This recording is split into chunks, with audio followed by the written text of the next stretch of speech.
it's LadyChann. Sorry, it's no Shan today. I may give bits and pieces, but there's some technicalities, so it's a bit raw and rugged. It's rather doing it raw and rugged than not doing the show at all, and we've got things to chop up. So let's see who's in the building. We got Lisa Bales, my sister, in the motherfucking dozen. What up, though? Yeah, people will trickle through and trickle in, won't they? What was the banner for this? What was it? Let me have a look on my phone. Let me introduce. I'm introducing. Introducing. Introducing. Kenny Ken. Sorry, Ken, I'm not on cam. That's all right. Don't worry about it. I'm on cam. You can see me. Yeah, I know. That's all that matters. Yeah. How are you? Oh, it was good. A full day of boxing. It was a great weekend, wasn't it? Well, I don't know. I had Sky on one TV and I had the laptop watching DAZN, so it was kind of take a pick. That's what I was doing. There were some good performances on both in Wembley Arena and also epic fight in Leeds as well. So that's what we're going to talk about. I think there's a lot of bones to pick from the plate. Yeah, there's like, hi sis. Hey, I'm having technical. Love you too. Hey, Kenny Ken, we having technical issues here. We're having technicalities, but we'll. Oh my God, it's been going on all day, off and on. I'm good. Yeah. I don't know what's going on. They changing it over to fiber or something, and the fiber optics. They're digging the roads, aren't they? Yeah, it's crazy. Yeah, I know. They've been doing that here as well. Stupid. Just get it right. We're in 2022. Jeez. Yeah, but it worked better before. Like before, we didn't have all these problems. Exactly. That's what I'm saying. Before this 5G, fiber optics, the old way, if it's not broke, don't try and fix it. It's fine. Yeah. You know? But hey, we've got loads to chop up. I know, Lisa, I don't think they had the Sky card over in the States, so they didn't have the RIAKPORHE, which was a shame, actually. Was a shame they didn't have that card live because it was such a great card. So we'll kick it off with what we've seen, and then we'll go in because you saw some boxing that I didn't see as well. So there was a lot of simultaneous boxing, like 4 different cards on 4 different networks. It was wild. Yeah, it was crazy.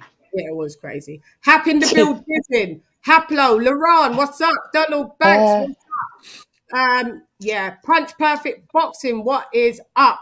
My UK compadre is in the building.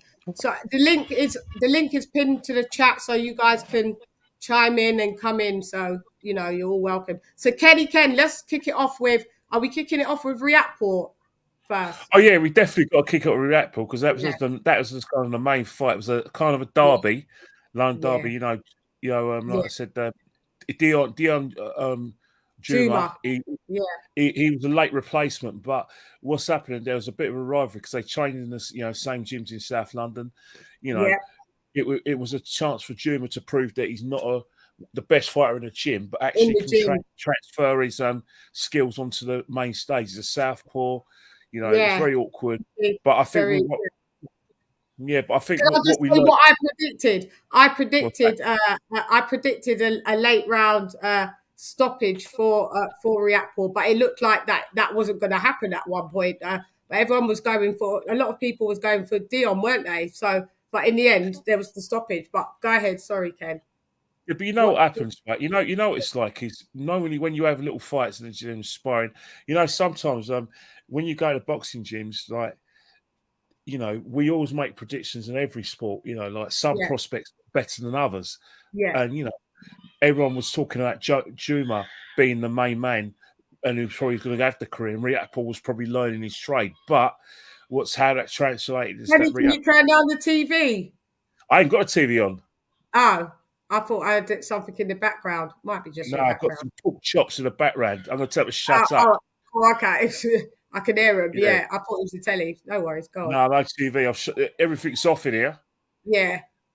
Go ahead with Richard. So basically, what's happening is that RIAKPORHE got a good trainer now with McGuigan's, and he's measured. No, he's with Angel now. He left McGuigan. Oh no, sorry. He left McGuigan's, but he's not with McGuigan's. Sorry, he's with Angel Fernandez. Sorry, everyone. I got it mixed up with. But he was with McGuigan. But in terms of what we got in front of us, one thing about RIAKPORHE is that he was very measured.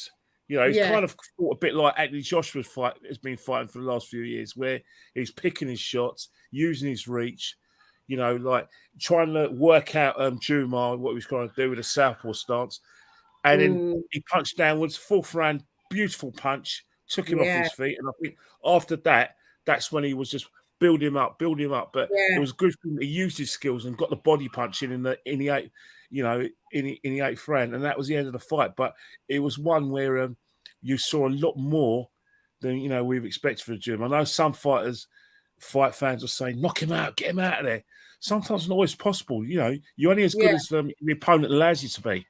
Yeah, Juma was in the build-up saying that he was going to knock out RIAKPORHE, and I knew that wasn't that way because it was boxer versus puncher, and sometimes boxer does win, but.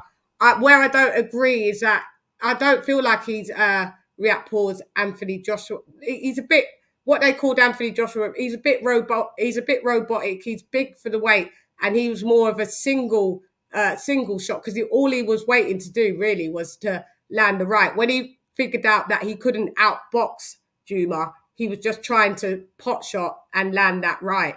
Really and truly, he was a bit rigid.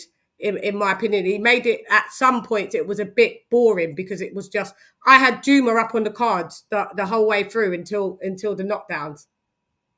Juma was up, definitely, and the fact that Juma got up from that, he got knocked down. How many times he got stopped? It's the second time or the third time?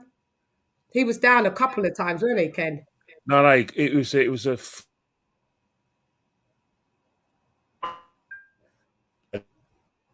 Hang on, you've gone robotic.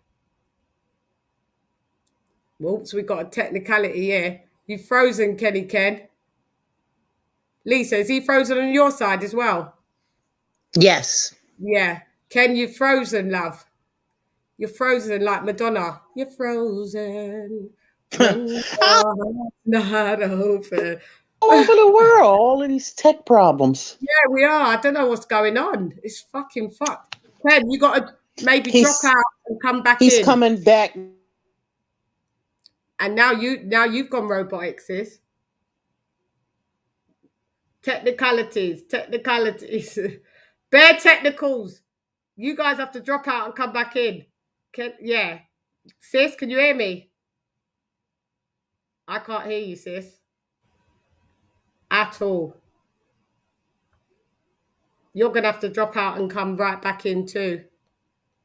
Okay. Oh, I can hear you now. Check. Oh, okay. Yeah. This is crazy. I don't know what's happening. It happened to Mal the other day. Salute to Coach Malachi with that. Storm. Yeah, maybe we're just getting residuals of stuff. I don't know what's going on with the fucking world right now. It's all crazy. Salute to Arthur Hawkins in the building. He's saying hi to you, Lisa. Hey, Arthur Hawkins. Hi, Hap. Hi, everybody. Hi, Hap. Hi, Punch Perfect. I don't know where Kenny's been. He's exiled. I don't know where he's gone. But yeah, so the RIAKPORHE, sis, it was more like he's saying Anthony Joshua, but I could say the only similarities was maybe Anthony Joshua in his first 10 fights. First 11 fights, where he was a bit very muscular and a bit more stiff. But Anthony Joshua still always had more skill than just the knockout. He had combos where I didn't really see that with RIAKPORHE, to be honest. I didn't see him. It was just singles. I'm going to send you the fight. I think it's available now on YouTube, so you'll be able to catch it. You'll be cool. You dropped. Thanks. Yeah. It was more old school kind of Anthony Joshua. I don't know where to place RIAKPORHE. I don't know if he's British level. I don't know if he's European because he hasn't gone for a European title. I don't even think he's got a British title yet. Like he's very much still in the domestic lane, and they're trying to pitch him against Lawrence Okolie. It's two different levels. Okolie's elite. He's a world champ, whereas RIAKPORHE he's not even a British champ yet. He's not even. I don't even think he's Commonwealth. It goes like English, British, Commonwealth, European. Then you go to like world if you'd want to do that route here in the UK. But he's not. He's still domestic. Right. And he's very big for the weight, and he wants to move up to heavyweight because he's a big lad. I think he's about 6'5", and he's having to like 190 and 190 to 200 is the cap, I think, for the cruisers, right? So, or is it 190, 200 for the cruisers now, isn't it? Still 200. Oh, okay. Yeah, so he's finding it hard to make the weight. So is Lawrence Okolie. But it's just it's not as fluid. I did predict him to win, but I thought he's got too much power. Juma's not gonna be able to stop him at all because Juma don't have the power, but he has the skill to like give you a flurry. Hi, Kenny, to give you a flurry. But I knew that in the end, if RIAKPORHE lands the right, it's game over because he's stopped like everyone for the last maybe 6-7 fights in a row. So you have to predict that way that it's going to be a stoppage, you know? Yeah. But go ahead, Kenny. Did you hear what I was saying, Ken? I think RIAKPORHE's not even, he's domestic level still. He hasn't got a British title, has he yet? No, not at all. He hasn't at all. What he has, which is in his favour, is that he's got the platform. And because of the platform, that could kind of elevate him into the big fights. But what is the big fights for him after this win? To be honest, for cruiserweight, the only way he's going to get these big fights is when Okolie unifies his cruiserweight title and moves up to heavyweight, and then that's a chance for him to actually get these fights. He wants to fight Okolie, he's saying, but he's not ready for Okolie. Too early. It's not ready. Okolie, in terms of experience, is levels above him, and that's a fight that he's probably going to be ready for about maybe in a couple of years now. But he's old already. That's the thing. Yeah, but I think but what we've learnt with boxers nowadays, some of them, like Joe Joyce, started late because they've had long amateur careers. Richard RIAKPORHE's come to the game pretty late, so but he's had no amateur really as RIAKPORHE. Yeah, that's the thing. And sometimes you've got to accelerate his career.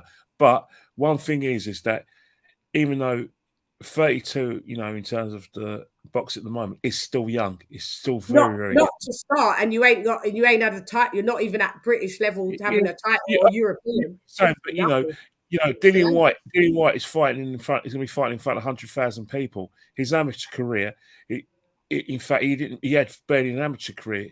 But he's been going since 2015 though, so he's built up. Yes. But he's had over 10 years. Yeah, yes, but 10 years, 8 years. But what's happening now with boxers nowadays is that that because of the fact they've got good trainers and good facilities, they can bridge that gap.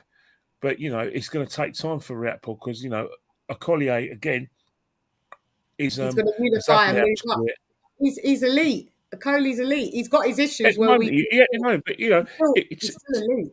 In 2 years' time, we'll see if what progress RIAKPORHE's made. But at the moment, I don't think they're going to fight because I think there's going to be maybe a year or two. Okolie is definitely going to go to heavyweight. There's going to be no fights from at cruiserweight.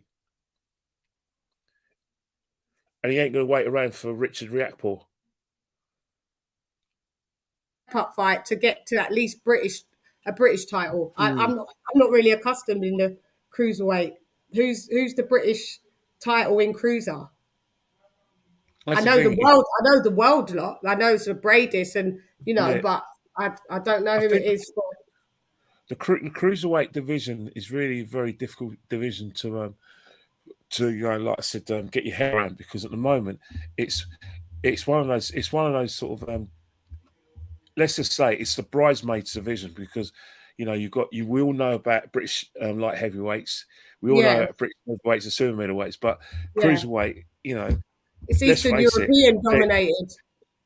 Yeah, and in Britain, let's face it, you know, the level that they're looking at is to see if they can then, you know, get either a fight with OKOLIE or eventually move up to heavyweight. And I think these lads, OKOLIE and RIAKPORHE, they're big lads. It wouldn't be surprising if their future in the cruiserweight division is limited. Yeah, RIAKPORHE has already said that, and OKOLIE's already said like he just wants to unify, then move up. Before he wanted to be undisputed at cruiser, but the weight limit, he can't make the weight for that long, so he just wants to unify, then move up. And I'm just thinking, where does that still leave RIAKPORHE? Because he's not even British. He hasn't got a British title. He hasn't even did European. He hasn't got Commonwealth. He's not fringe world. Like, so I don't know who do you put him with, because Dion is now out of the runnings. Like, he failed at that level, and he's such a great boxer, but no one's going to pay him any mind. He's 32 as well. Yeah, and I think that is the thing. That's why if I was RIAKPORHE, have another year, see if he can get some sort of recognition and move up to heavyweight, where there are fights out there for him. Yeah, you know, and you know the power. You know, cruiserweights, regardless of what people say about them, whether they're big or not, you know, they make best heavyweights. Yeah, and another thing as well, they've all been able to transfer their power over to that next division. David Haye's done it. Usyk's doing it. Holyfield did it before. Yeah. So it's one thing that you can't. Johnny Nelson didn't do it, but he was a champion. Johnny Nelson was never a big puncher. He was a very hard puncher at cruiserweight. If he wasn't a big puncher, he wasn't like a puncher. You know, like a David Haye or you know, Macronelli. But neither is Usyk, though, and made it in heavyweight. He definitely not. But you know, he has put his man down. But what he has got is a skill level in elite, beat static heavyweights.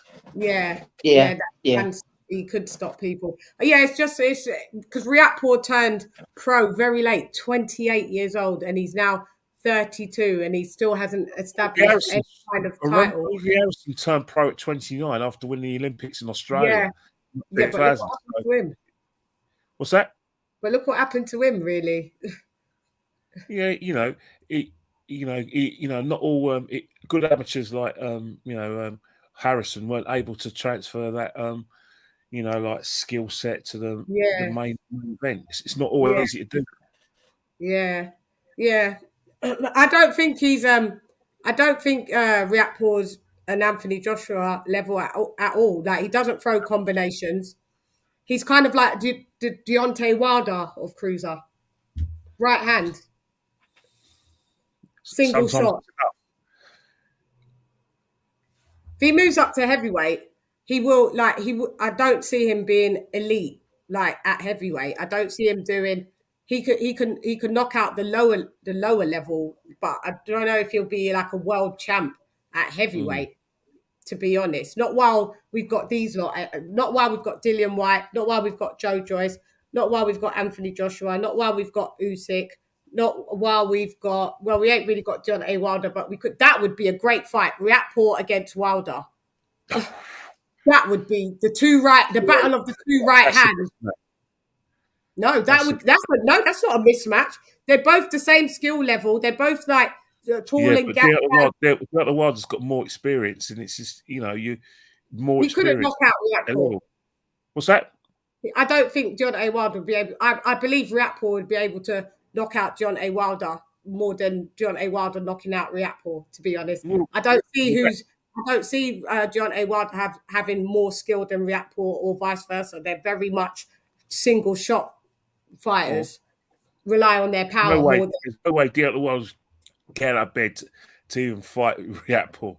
You know what I mean? Yeah, he wouldn't do it. You know he's not going to fight. Hi, AJ. There's no money in that. Yeah. Oh, go ahead. Yeah. There could be, if it's built up correctly. If RIAKPORHE's trajectory keeps moving up, then there could be money in it. But because he's with Sky, and boxers, so there's money there. But I mean, I don't know if it's Deontay Wilder money. It's like it's high risk, low reward for Deontay Wilder, I guess. But in Deontay Wilder and him, a few years apart, Riakporhe's going to be 33.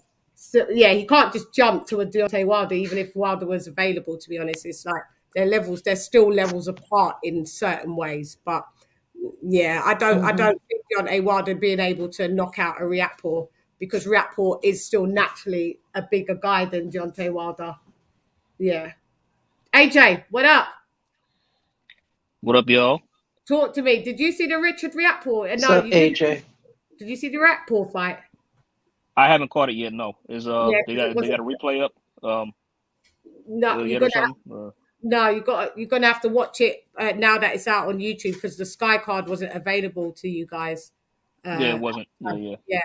And who else was? Okay, so Riakporhe, we've done with him. Who else was next? Josh Warrington. I'm not high on Josh Warrington. I'm just really not. I'm just not. I'm just not. Yeah. I mean, he vacated his belt when it was to deal with Kid Galahad, the IBF belt, relegated it. Eddie thought that was the best idea. Gave him Lara. Lara fucked him up. And then he headbutted it for the rematch. And I believe he did that on purpose, because Lara was going to fuck him up again. He realised that within the 2 rounds, and Lara was going to fuck him up again. Headbutted him to death. That got called off, and then all of a sudden he gets a title shot for the same belt that he fucking vacated. Yeah, that's why. Hey, Chan. Yeah, I was upset. Sorry, Lisa. Go ahead. That's all I had to say. Okay, Chan. Okay, Chan, can I comment on? Could I have a retort to what you just said? Yeah, of course you can. I completely agree with everything you said, 100%. But here's the thing, Kiko was the one who gave Josh the shot. That was a voluntary defense. Yeah, it was a voluntary, wasn't it? Why did he do that? Because Josh sells tickets to Leeds. He's a ticket seller. Yeah, the money. Look at Kenny. There you go. Yeah. He made so. Even though it's unfortunate, even though he got absolutely pummeled by Lara the first time, that wasn't even for that's when Josh wasn't a champion. Let's be real. He didn't have the title then. Yeah. So now I'm in complete agreement with you that Lara does deserve a third crack at Josh, but Josh ain't gonna go near him again. I mean, he's probably gonna pursue Lee Wood now, if I'm being honest. Yeah. Because that's another, Conlon Wood was big. Josh Lee Wood beats Warrington. Oh, absolutely. I believe so now. Yeah, because Lee Wood made a believer in me in the Conlon fight, because what's dangerous about Lee Wood, what I've noticed now, he carries his power really late into the fight, and that makes him dangerous at all times. At all times. All fucking times. He's durable. Yep, he is. Yep. He is. And Josh can't punch. Yeah, Josh can't punch for shit. No, he can't. He's a decent boxer, but I just think he's overhyped. And he's lucky that he got picked as a voluntary, because what Lara should do is get himself into IBF position to be able to fight for the IBF belt. Because I believe if he gets into position and fights Josh, he is going to be the IBF fucking champ. He's got Josh's number. That's what Lara's going to have to do now to get a crack at him. That's it. He's got no choice. So because Josh won't fight him voluntarily, he won't. Never. And the fact that on the last round, this shows how Kiko is still a strong warrior. Broke his fucking jaw. Yeah. I posted that in the group chat. I found. I'm like, holy shit! I didn't even know. That's crazy. Put him in hospital. Broke his jaw, and I think he broke his hand as well. Like Warrington broke his hand. So I mean, overhands. Let me ask you. That's what he said. Don't fuck with Kiko and that overhand right, because when that lands. It lands. Let me ask you. Let me ask you guys this: did you guys think the stoppage was premature? No, not really. Okay. No, I can see it in both ways. You know why? If you're a champion, I think sometimes they should let it ride out a little bit longer. If you're a champion, give benefit of the doubt. But sometimes the refs in the UK, our refs stop early. Yeah. Yes. Remember Martinez had some really bad cuts as well. So his face was a mess. We're looking at the cuts. Another thing as well is that one thing about John Warrington is like you may use that sort of boxing term, pillow fist. I mean, I'll tell you one thing: if anyone's got pillow fists, it's bloody Will Smith. But we'll talk. We're gonna get onto that. Chris Rock's got the chin set of Carlos Monzon, the late Carlos Monzon. Will Smith, big lad like that, he's got pillow fists. Yeah, I know, and you slapped me. That's some. I'll fight him. Yeah, even so, he didn't flinch at all. But anyway, back to Josh Warrington. One thing about Josh Warrington, much as you talk about the fact that he does need a big crown around him, that pace and that relentless pace that he did carry that really late into the fight, and I think that's one of the reasons why the ref was going to stop it, but it was mainly stopped because of the cuts. The cuts, and really? It just looked like he was getting a bit battered. To be honest, it looked a bit. Yeah, I guess I could see both ways. Like he was like even if the ref let it go on, like on the cards, like Chico wasn't winning. No. Yeah. It was the same way with Kid Galahad. He wasn't winning either then until he landed the overhand right. He wasn't winning then, but he just wasn't battered. Like Kid Galahad doesn't have really any, but that's weird. I could say he doesn't have any power, but I think I saw him. Was it Jazzy Dickens? Well, Jazzy Dickens, but sometimes he fucked him up. Yeah, but the thing about it is that people just think that you just have to knock someone out, you have to have power. It's timing, and timing. If you catch them at the right place, remember, we all got buttons. You got a button around your temple, you got a button on the jaw, and you got a button around your body. You hit someone with a button as hard as you can. They're going down. Doesn't matter whether you got power or not. Yeah, it's a pressure shot. Like that's your. Remember, let's not forget. Josh Warrington put him down in the first round. He did. With Kiko, you mean? Yeah. So so that was even though we say that he's got pillar fists, he timed it and timing. Yeah, he did. Yeah. Got decent timing. Power. I just think that I don't think he's all that. But go ahead, Lise. I think if the fight would have went on and it wasn't stopped, the chances for Kiko landing that overhand would have been better. Yeah, possibly. Because he's dangerous with it. I've seen like some film on him, and he just in the last fight he showed us dangerous. He one of the best overhand writers I've seen. Me too. Other than Maidana. Look at some. I'm gonna send you some of his clips. They nasty. Yeah, send me them. In all weight categories, he's one of the best overhand writers going. Kiko Martinez, like him, Carlos Takam is great at the overhand right. Carlos Takam does a lot of damage with the overhand right as well.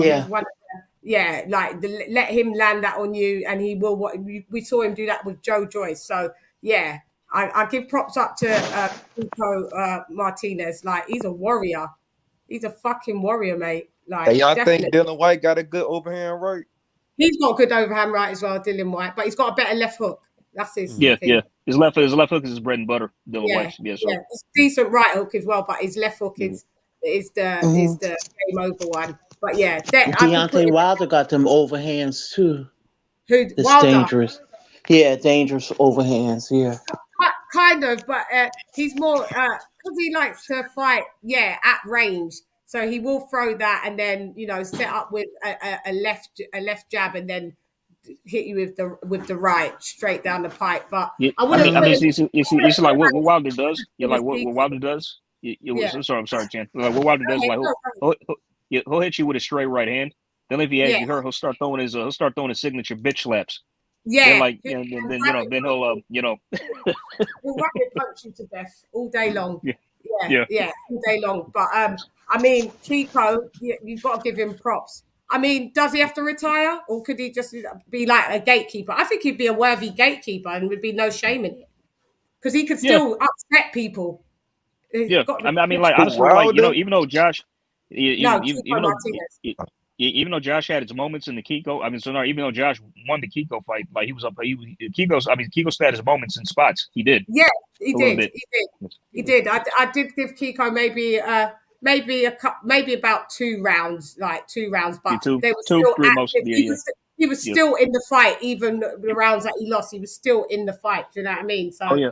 yeah, he wouldn't have gave up. He wouldn't have quit.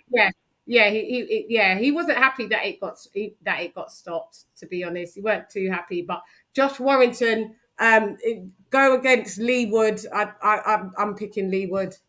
Me too. Yeah, to upset the apple cart again. Yeah. It's interesting. It's interesting because like as much as Lee Wood had a good turn of recovery, there was some vulnerabilities, and remember 2 weeks ago, I think had he not knocked out like I said, Conlon.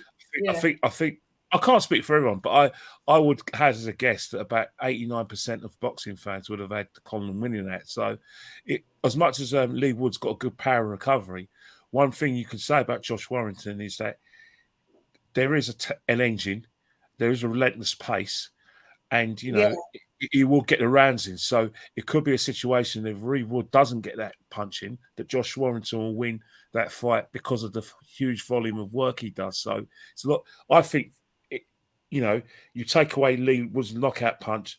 I think in terms of work rate, I think Josh Warrington's will be my favourite for winning the fight. Yeah, but that's the thing. But with the Conlon and Wood fight, I still predicted Lee for the stoppage, which in the end he did, because it's just when it's even and they're kind of a similar age, and power sometimes just negates. If you've got durability, always, and you've got the guy that's skillful, but his tank in the end runs out because he's thrown so many shots.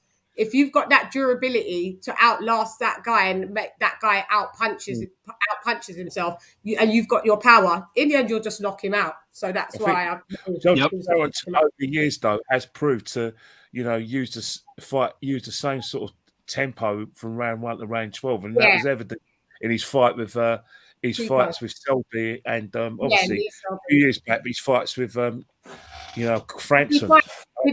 Carl Frampton. That's what I was going to say. Yeah, and Carl Frampton's a very good boxer. Speaking of Lee Selby, he just had a fight. I heard he just got stopped in 5 rounds, if I'm not mistaken. Did he? Who did he fight? Let me look it up. Hold on. Yeah, I meant to. Yeah. That's wow. That's who KAMBOSOS went the distance with. Yeah. I think it was on a split decision, or was it unanimous? But either way, it was split. It was split. Hey, it was speaking of KAMBOSOS, who y'all got? Devin or KAMBOSOS? I got Devin. All day. But what's going to happen? They'll rob him. That's what I'm saying. I feel like I got to put on an A-class. He has to drop him.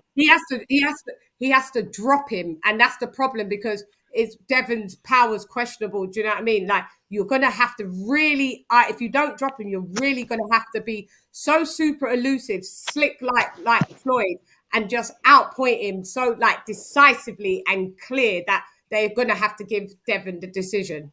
Because Devon's going to have to do what Floyd did to Canelo in their fight. That's what I'm saying. It's going to have to be that fight. And Devon could do that because he's super slick. He is super elusive. He just has to realize, don't fight KAMBOSOS fight. Don't trade. But the thing is, KAMBOSOS is a counter-puncher as well, and so is Devon. So he's fast. He's fast too. KAMBOSOS is real fast. Oh, man. I'm kind of could get a boring fight for Devin, man. You could get a boring fight. Raw, because KAMBOSOS, man, Tio was my guy, and he just showed me how quick he was. Like, KAMBOSOS is really quick, and he trains hard. KAMBOSOS is fast. He's fast himself. He's got fast hands. He does. But they're both still counter punchers. But out of the two, KAMBOSOS will turn into a pressure fighter when need be. Whereas Devon's not a pressure fighter. He's just purely a counter puncher. So if they're both just counter punching and they're waiting for the counter, it could get boring. You could see a few swing rounds in that fight. Devon got to keep pushing the jab out. Devon got a really decent jab. And he's long. Decent. I think Devon's honestly, got one of the best jabbing fighters. Yeah. Honestly, I can see Devon getting dropped in the fight. That might happen. Yeah, he could do. Yeah. That's the thing. And if he gets dropped, it don't matter how convincing that you come back. If you don't drop him, if you don't drop back KAMBOSOS, it don't matter. You're in Australia. You're not getting the win. You're just not. Yeah. And then there's going to be a rematch. So you've got to That's the thing. You've got to fight him twice in Australia. In Australia, and both times in Australia. Man, that's doing too much. That's doing too much. I think that's doing too much. The game. Kambosos earned it though. A part of the game is we agreed that you fight the champ in his home territory, but on the rematch you come and fight me in my home. That's it. Yeah, that's one thing. That's one thing I was hoping for. But now you got to fight the guy twice in his own backyard. Yeah, get the win like that. That's very hard. I mean, but kudos to Devin for agreeing to it, man. He must have he must have confidence. I mean, I know he was backed into a corner, but props to that young man for taking the deal. You know what I mean? I tell you what's gonna happen. He's gonna fight Kambosos the first fight. He's gonna lose. Then they're gonna do the rematch, and he's gonna lose again because they need him to lose. So then Lomachenko comes back from war and then fights Kambosos, beats the brakes off Kambosos, and then becomes their technical of undisputed. Do you understand? And that would be actually he will be undisputed because he'll have the WBC normal belt like what he had before ducking Devin. That's what's going to happen. They're only putting this in play for Lomachenko. That's why Bob's still in the deal. Why Bob shouldn't really still be in this deal. It's really nothing with him, but he forced himself in it and made Devin like to be his fighter. But Devin, he doesn't want Devin to be the overall champ. It's all to get Lomachenko. I can see it. Well, that's Lou DiBella's fault, though. Yeah. He gets all the chances in the world. All of them, all the time. That's what I'm saying. You get like certain privileges out there. Do you know what I mean? You do, and that's how Bob is. So he's kind of bought Devin to fuck him up, but there's no other way for Devin to be able to get legacy fights. But so they backed him up against the wall. To be honest, so Devin's stops. You know, it's funny. I mean, like, this would be hilarious if Devin beats Kambosos twice and beats Lomachenko to boot. I would love it. I think Devin can. that would be sick. That'd be so awesome. That would be sick. I think Devin can beat Lomachenko though. I think he can. I think Lomachenko. I think he could too. I mean, it depends on how much. Yeah, it depends on how much Loma slowed down though. It really does. Yeah, because he's getting older now. He's the best. If I have to break out of 135, Loma's the best technically, but he's still beatable. Yeah. Obviously, we've seen him beat twice. He's still beatable, but he's the best. He's like the Usyk of lightweight. Yeah. Usyk is like the Loma of Usyk is like the Loma now of cruiserweight and heavyweight. In heavyweight, yeah. But they're still beatable. Yeah. But people act like I mean, he's a good fighter and all, but I've seen good fighters as well. Yeah, like they call him the Matrix and all this. And don't get me wrong, I like Loma. He's a good fighter, but I've seen better though. And I haven't seen that Matrix movement for a while. He showed glimpses. He showed glimpses of it when he fought Nakatani. Nakatani, and I saw it a bit more with Comey. But if he faces someone that's more skilled, it gets negated. And if someone's got more power than him, they can walk right through him. And that's the thing. What I'm worried about with Devin, like you could say he might get his man strength. He may get some power because he's 23. He may start getting into more power. We don't know yet because he still is young. Not everybody gets their man strength at the same time. Mm-hmm. Yeah, Devin hasn't peaked yet. He hasn't peaked yet. He's going to need it, especially at 140. Yeah, absolutely. Yeah, he's going to need it at 140. Yeah. And some killers up there, yeah. Yeah, and Bob owns a lot of them as well. And by the way, Chan, I got that Lee Selby update for you if you want to hear it. Yeah. Who did he fight? He fought over the weekend. He fought a guy named Gustavo Daniel Lemos out in Argentina. He's an Argentinian fighter, and he was stopped in Lee Selby. He stopped Lee Selby in 5 rounds. Dead. Yeah. Yep. Wow. That's first knockout, first stoppage loss. First stoppage loss for him too. Ain't that a Brian Castano? It's Brian Castano's from Argentina as well, isn't he? These Argentinians are fucking tough, man. Yeah, they're tough. This is what I'm saying. They come and upset the apple cart as well. Them, the Mexicans. You think Lee Selby's Lee Selby's not. He's done. No, he's done. He's done. He just turned 35, and now this is his first stoppage loss in his career. Yeah, so. he's done. Go ahead, Ken. I think with someone like Lil Selby, you know, someone's just has to, you know, sit him down and say, mate, no more, mate. Or, you know, a responsible matchmaker says, mate, you're not giving him the, you know, the legacy that he's built up, man. Just sit down, lie down, you know. Sit down on that. He was an ex-champ, weren't he, Selby? Yeah, he was. Yeah. At a lighter weight though, wasn't he? At a lighter weight. Featherweight. I'd be a featherweight. Yeah. At 26, 126. Yeah. Like, give it up now, Lee Selby. Kambosos, but this is the thing. Kambosos went to a decision and it was split. So how good is Kambosos really? You got a really bad. I mean, what Chad like about that? He fought in Lee Selby's back. I saw that fight again. Yeah, it's in the box. Kambosos did win. I mean, like I think one of the judges was probably trying to give it to Selby. Yeah, just as next screw him over. So you know, he did win, but it wasn't like it weren't impressive. Not at all. I mean, it didn't really stick out like it did. Yeah, that was the first time I got introduced to Kambosos, and he was showing off that he used to spar. That win over Teal was impressive, though. I can't lie, man. No, it was impressive, but he got a very bad TO. This is what I'm saying. If he got proper TO, he wouldn't have beat TO. He wouldn't have beat TO. Oh my! Trust me, you got to look at his fight with Selby and then the fight with TO. That you'll see really he's in between that. He's the level he went. TO would fucking stop Selby.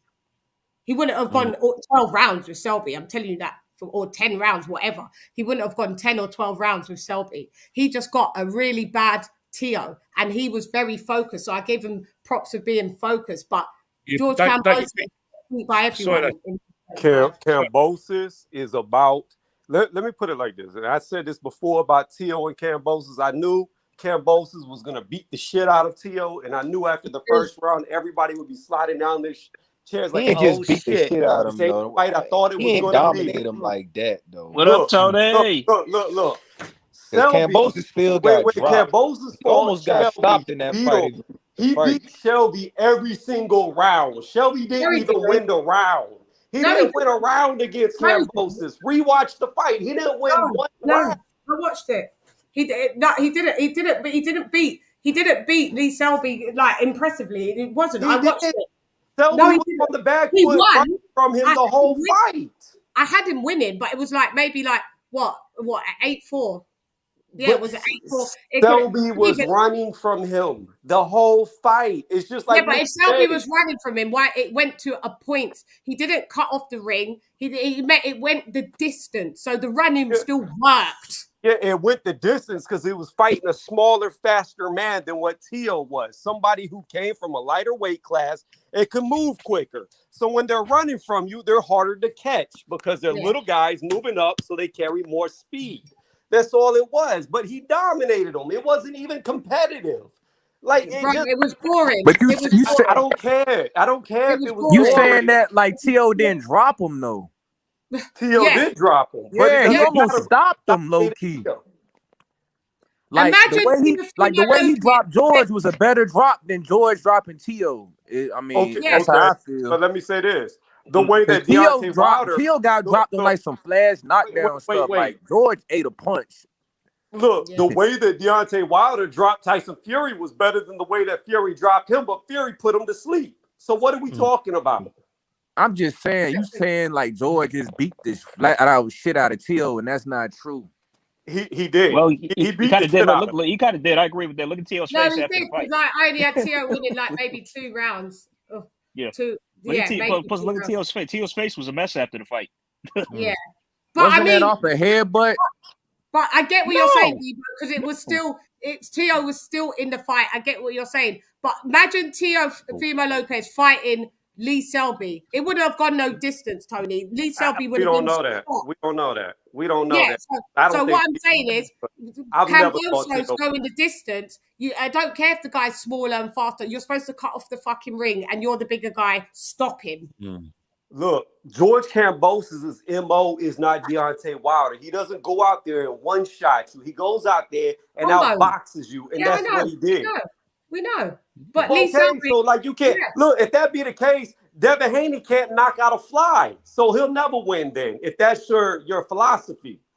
No, I'm not saying that he'll never. I'm not saying that there's never win, but there's fighters that you fight that you have to be fucking stopping. Like Devin Haney's gonna get to a point in his career where he's gonna have to be pretty boy. Like you don't just jump to Money May, because we're gonna have to see some pretty boy especially if you're moving up.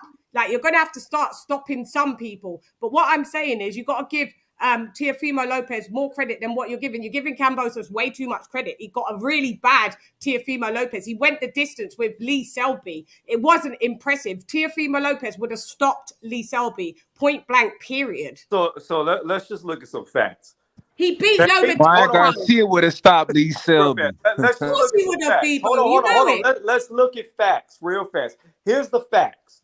Kambosos fought Bay, Selby, and Tio. Okay, that's 2 ex-world champions and a current fake undisputed champion. Beat them all. 3 champions, whether they were current or ex, in a row. They were. What are you talking about? So you got George beating Devin, I'm assuming. I'm telling you this right now, like I made my prediction against Teal. You're gonna and like I told you, I felt like that prediction was fluke. Go ahead. Listen to what I'm about to tell you. You're gonna know in the first round who's gonna win this fight. If Devin Haney is not faster than Kambosos by a good amount, he's going to get knocked the fuck out. He is going to be sleeping, looking up at the ceiling if he is not faster. There's no way to know who is truly faster until they're in front of each other. But I'm telling you this, if Kambosos can touch him, the fight is already over. Because Mr. Funny Paws is going to lose. You know why it's not? Because people underestimate Devin's chin. He was fighting an ex-champion, Jorge Linares, who is arguably one of the hardest punchers in 35, three-weight division champ. I think it's 3.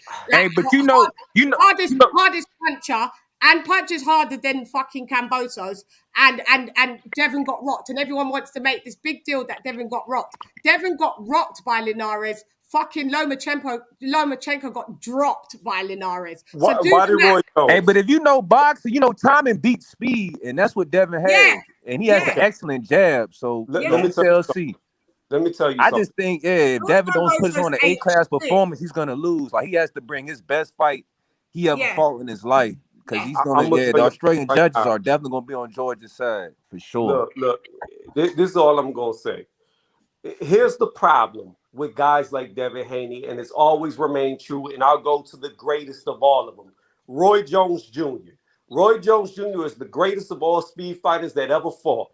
But when he got older, and when he decided to fluctuate in weight and it affected his speed, his chin, hold on, let me finish, Lady Chan. His chin started to get touched, something that was never touched before. Yeah, but that's when he's old. No, I'm not done talking. Let me finish, please. Well, get there, land the plane. I'm landing the plane, but you keep interjecting. The problem is with speed guys, they never get fucking hit. They never get hit. They're not used to getting hit. When they get in front of a guy who can touch them for the first time, it always ends badly. And Devin's been hit. Devin's been hit before. Devin's been hit by Linares. He's Devin got rocked by Linares. Mark my words. Y'all gonna say, "Oh, this is the worst Devin ever." Y'all are gonna say this was the worst Devin ever, just like y'all are trying to say about. I'm not gonna say nothing. Whoever wins, they win. You feel me? Just better. I'm gonna call it straight. I'm gonna call it straight. But you're saying that Devin ain't even my favorite fighter. He has been touched. He's been touched by 2. If he want to lose, it ain't gonna affect me. Jojo Diaz touched him, and he traded, and he got touched up by Linares. He still didn't get fucking dropped. George Kambosos has been dropped. Teofimo Lopez has been dropped. Fucking Linares has been dropped. Lomachenko has been dropped. Yeah, so you got to give credit where it's due. His chin has been tested, and he hasn't been fucking dropped. I know one thing that's gonna be a fact. Devin ain't gonna be coming there and rushing like Tio was doing the last fight. Yeah, you that's know what that. Fuck Tio up. He just was sleeping on George. He came in that shit like a street fighter. Yeah. He just underestimated him. There is a difference in being touched and it being rare than being touched up and getting hit. It's not rare. I'm telling you, if Devin gets caught repeatedly, he is going to break. That's repeatedly. You're saying accumulative. Mark my words. I've seen him trade with Linares. I've seen him trade with Diaz. I don't care. They've all been dropped. They've been dropped, fam. They've been dropped with, and he's had the common opponents with them all. Devin's the only one that hasn't still been dropped. So you've got to credit him for that. You can't say that him being touched up by Linares, who was arguably one of the power punchers of 35 and a free weight, like, may I reiterate, a free weight division champion. No, his chin's been tested. All these other motherfuckers have been dropped. Yeah? Okay. Okay. All right. So Linares ain't been good in I don't know how long. And he was coming off a super long layoff over a year and a half. So let's not forget that he couldn't pull the trigger, Linares, and he was just well, Teofimo was on a layoff when he got beaten by Kambosos. So it's the same thing. So what? And Lomachenko was on a layoff. So we could keep all this up there, but what I'm telling you, and I'm gonna keep saying it. If in that first round you see Kambosos able to touch up Haney, he's going to get put to sleep. And that's what I'm going to predict. And that is how it's going to go. And that's it is what it is. Who you got winning the fight? George? You predicting George going to win? Because I ain't gonna lie, you was spot on with that Tio shit. I got to give you a props for that. Even though I still think with Luke, you was spot on with all the other ones afterwards. I wasn't wrong with any of them. What was I wrong with? Hey, but how you think this fight is actually going to go? Not just off some what's going on in the first round. Like before this fight even start, what you predicting? I want to see if you really Nostradamus, man. After the fights, I want to see you the truth for real, man. I can't remember them, but there was fights afterwards that your prediction was wrong and mine was right. I can't remember. There was only one fight that I said, which was Comey. I said he would get knocked out by Lomachenko, and it is clear as day that Lomachenko let off the gas. He looked at the corner. He asked him to stop it. He's never done that before in his life. And if Loma would have went for the kill, he would have got the knockout. There's no. All right, so what's your prediction of the Devin and George I was right fight, because he could have got the knockout. What's your prediction is of this fight? And my prediction is George Kambosos is going to win. My secondary to that win is it's all about the speed. It's all about the speed. I don't know how much faster Devin is or if he's even faster than Kambosos. What I'm telling you is if he's not faster than Kambosos, he's going to get beat the hell up. You saying ain't even going to be a rob. You saying George really going to do his thing on Devin and prove he's really the better fighter. Like, ain't going to be no controversy. No controversy. No, it's not going to be controversial. So you're saying that Kambosos is going to stop Haney? Is that what you're saying? He's going to stop him? That's not what I said, Lady Chan. What I said was no matter what, I have Kambosos winning. No matter what. How? Devin is faster. How? He's going to outbox him. I feel like Devin can't get robbed. I feel like Devin is going to win the fight, but he's going to get robbed like that Catterall shit, man. He's going to get Jack Catterall. He's going to get robbed like Jack. He's going to get Jack Catterall. He should have Riddick bowed that belt because all that's going to happen is he's going to get Jack Catterall. You are right. No, because listen, it makes more financial sense not to rob him because he has to have a rematch with Kambosos. No, it doesn't matter if he gets robbed because there's still going to be another fight. It does matter because here's the thing. If Devin beats Kambosos, it makes more money in the rematch. This like the first more money in the rematch. Like the first superstar fighter Australia really had for real. Besides, listen to what I'm telling you. Besides, Costa Zoo. If Devin Haney beats Kambosos, it makes for more financial gain in the rematch. If Kambosos beats the shit out of Haney, it'll do less money in a rematch. There's no if Kambosos wins, there's no Devin can't do a rematch. By the way, so it's just one and done. It's only a rematch. That's what I was actually wondering. So George wins. It's only a rematch if Devin wins. By the way, got it. Okay. So if Devin wins one and then they rematch and then Kambosos wins one, there will be a fucking trilogy. If the money's right. Yeah, the money will be right in Australia, and they still won't allow him to go probably back to Vegas. Yeah, but I can't see any roads for Haney to beat Kambosos. I don't see any route for him to beat Kambosos. I thought Haney got to utilize that jab, man. No, listen. I thought Haney could beat Tio. I think Haney stands a good chance at beating Lomachenko. I think it's a good chance that Haney could beat him. But George Kambosos, I don't see any avenues of that doesn't make sense because yeah, George because I feel like Lomo better than George. So how you saying that? You think Lomo better than George? It's just like I explained with Tio. But I mean, styles do make fights though. Look. George can't beat Tio. I mean Lomachenko. He can't. Look, it's just like I explained with Loma versus Tio, why George was going to do so much better. And people argue with me, oh, George doesn't have better footwork. It doesn't matter. He's taller, he's longer, he can fight from the outside, something that Lomachenko cannot. Loma has to get up close and personal. Now, when you got somebody who's taller, longer, and just as fucking fast as Lomachenko and Devin Haney, then he has more of an opportunity to stay away where the little short man can't get in because he's too fast. He just keeps jabbing him, keeping him at bay. George Kambosos is the same size as Devin Haney. He's damn near the same speed, maybe even faster. We don't know. And he's got a hell of a lot more power. And his timing is probably better. I think George is faster than Devin. George is faster than Devin. His hands are definitely faster, but Devin's more slick and more elusive. And Devin got longer arms too. I mean, honestly, everybody, honestly, like in this fight, we're gonna see what Devin's finally made of. We're gonna see how good we're gonna see how good he is and how good he ain't. How good he ain't. Yeah. And we're gonna see how good Kambosos is as well. We're gonna really see if he calls himself the boogeyman. Who? Who? Kambosos. He calls himself the emperor. And Kambosos calls himself the fucking emperor. He said, I'm not in the fort, I'm the emperor. Well, the emperor's going to get some new motherfucking clothes, and that means you're going to be leaving the ring naked with an technically, he is the emperor. You know why Kambosos is the emperor? Because the fucking emperor. You're so gassed up about him, Tony. No, let me tell you. I'm gonna tell you by definition. It's correct. No, we're not joining your gang. We're not gassed with Kambosos. You didn't join it about Tio, and Tio got his ass whooped. So that's okay. No, I didn't join it. I just told the truth. But at the end of the day, but listen to what I'm about to say. You're trying to argue with me, and you don't even know why I'm going to say he's an emperor.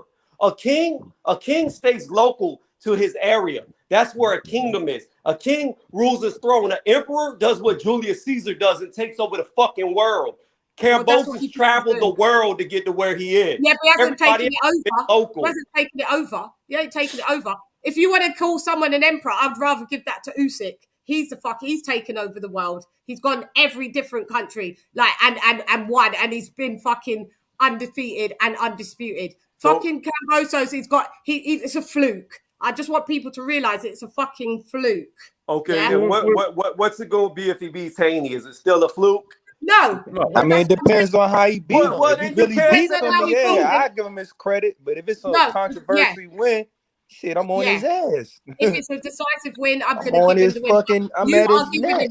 You are giving him too much props, and I don't know what you've seen. You've seen Lee Selby, the one before that, and it was all shit. Yeah. Yeah, but LadyChann, one thing, despite you, I think when you look at other fights, I think what us boxing fans do is that whenever we're picking a fighter against their next fight, we compare their like I said, the performances in the previous fights and say, all right, that's how we make a decision. But one thing you can't deny about, with Kambosos, he raised his game for Teofimo Lopez, and he's going to raise his game again. But one thing about that fight is that you've got hand speed and footwork, and sometimes hand speed is brilliant, but it's that sometimes if there's good footwork and good movement, sometimes hand speed is not enough.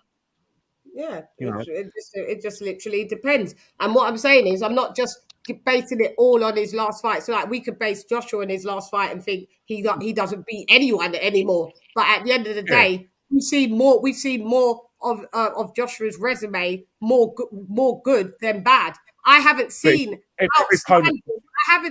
outstanding Kambosos. What I'm saying is he got the decisive win against Teofimo Lopez. I gave him his props. But at the end of the day, if Teofimo Lopez was on his super A game, George Kambosos would have been stopped, dropped, and not been getting up. And I'm telling you that for a fact. He beat a rubbish version of Teofimo Lopez.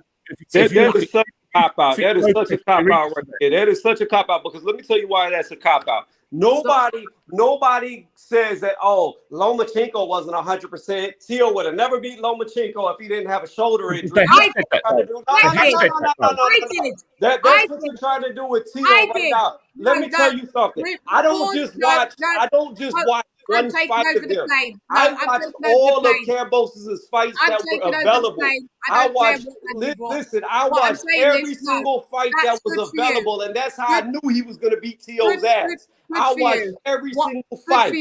And I said that Teofimo Lopez wouldn't have beaten on-point Lomachenko. I scored the fight that it was very fucking close. It could have even been a draw. It could have been. Yeah. But I had a lot of people had a draw. I did say that Teofimo beat, and that's why he didn't want the rematch, because he knew Loma, he wouldn't have probably been able to beat 100% Loma. So yes, Tony, I did call it straight down the middle, and I didn't cap. Yes. So let me ask you this. I'm applying the same mantra to if Teofimo Lopez was 100% when he fought KAMBOSOS, KAMBOSOS wouldn't have beat him. That's it. So let me ask you this. He wasn't 100% what? Because he had breathing problems? Is that what you're trying to say? No, because he just came in shit. He just didn't train well. He just was rubbish. Oh, because he came in shit. It wasn't the fact that KAMBOSOS made him look like shit. He just came in shit. He came in shit. Didn't have a game plan. He wanted to do a knockout just in the first round. When he couldn't establish that, he didn't know what to do. There was no other game plan. His corner man, his hype, T Diddy or whatever his name is, he didn't give him any adjustments. So there was no game plan. The same thing with Anthony Joshua. There was no game plan. There was no adjustments. But if he would have came in with plan A and a plan B, fully effective, he wouldn't have, George KAMBOSOS wouldn't have beaten Teofimo Lopez. I'm sorry though, but I'm failing to understand one thing. When has Tio ever had a plan B? When has Tio ever switched up the style that he fights in a fight? Because every fight I've ever seen him fight, he stays with plan A. He's never switched up. He did adjust with Lomachenko. First of all, he was basically overpowering him and imposing on himself. But when Loma kicked in the second half of the fight and Loma was boxing him, Tio was kind of lost. He had to kind of box. Tio can box. This is what people get wrong. Tio can box and he's got power. And that's why Lomachenko found it so fucking difficult. So wait a minute. So you're telling me that Tio switched up the way he fought in the second half, but yet when Loma let his hands go in the second half, Tio didn't win a single round until the 12th round. But he's still adjusting. And that's adaptation. Every single round is adapting? No. Yeah. You can still adjust, but doesn't mean you win the rounds, but you can still adjust. Anthony Joshua never adjusted at all. Teofimo still adjusted, but just didn't win the rounds. But it showed that he could still fucking adjust. I didn't see any adjustment. I saw a guy getting his ass whatever. Well, your eyes only see the one thing that you want to fit your narrative, Tony. I don't know about narrative. I base this without emotion involved. I base it solely on how I think styles match up. And we're going to see what Bunny Paws, Devin Haney can do. Okay, well, Bunny Paws, let's call him that all day long. But I don't. You're just gassing up KAMBOSOS, so I don't see it. The guys tried to duck. 1 minute he wasn't undisputed. He wants to fight Devin to clear it all up. Next minute, Instagram posts change. His fucking bio changes. He is undisputed. He tried to duck left, right, and center. So did Lomachenko. Lomachenko ducked Devin Haney. I don't care what anyone says. He vacated that WBC belt because he didn't want Devin Haney. He didn't want to fight Devin Haney. Point blank period. What is the reason why they don't want to fight him? They have to be backed up against the wall because they know Devin Haney can beat them. Okay, so there's a lot of things to unpack here. One, George KAMBOSOS never said that he was going to absolutely fight Devin Haney next. What he said from the very beginning, from before he won the title to after winning the title, was he wants the biggest fight that he can make after getting all the titles. If it makes the most sense, he will go with. He put up a Twitter post asking all the people to vote on who they want. We don't care about no Twitter post. Because you don't like it when people interject over you. So it's my he show. put up a Twitter post. He put up a Twitter post, and Lomachenko won that Twitter post. Guess what? The very second that Lomachenko couldn't make it to the fight, he's fighting Devin Haney. There's no fucking ducking there. In the beginning, no, he didn't. He said, "Oh, whatever makes sense." He actually shook hands and spudded Bill Haney and said, "Yeah, we're going to do the fight." He did, and he said, "I respect you as a champion." X, Y, Z. Now you look at him last week coming out on fucking Fight Hype or Fight, whatever it was, and he was saying, "I don't have respect for Devin Haney. He's a email champ, eBay champ." He's changed his stance. You see that franchise thing? It goes to people's heads. I tell people it's got some fucking Aztecan curse on it because people start fucking feeling themselves a little too much when they get that little franchise fucking designation. I'll tell you that. I saw him change his stance a million times, and you can go and check out Bruce Wayne because he's got all of the footage and he put it out. He said he was going to fight Devin Haney and respected him, and then all of a sudden he didn't want to fight Devin Haney. He wanted to fight Lomachenko because it made more money and it made more sense.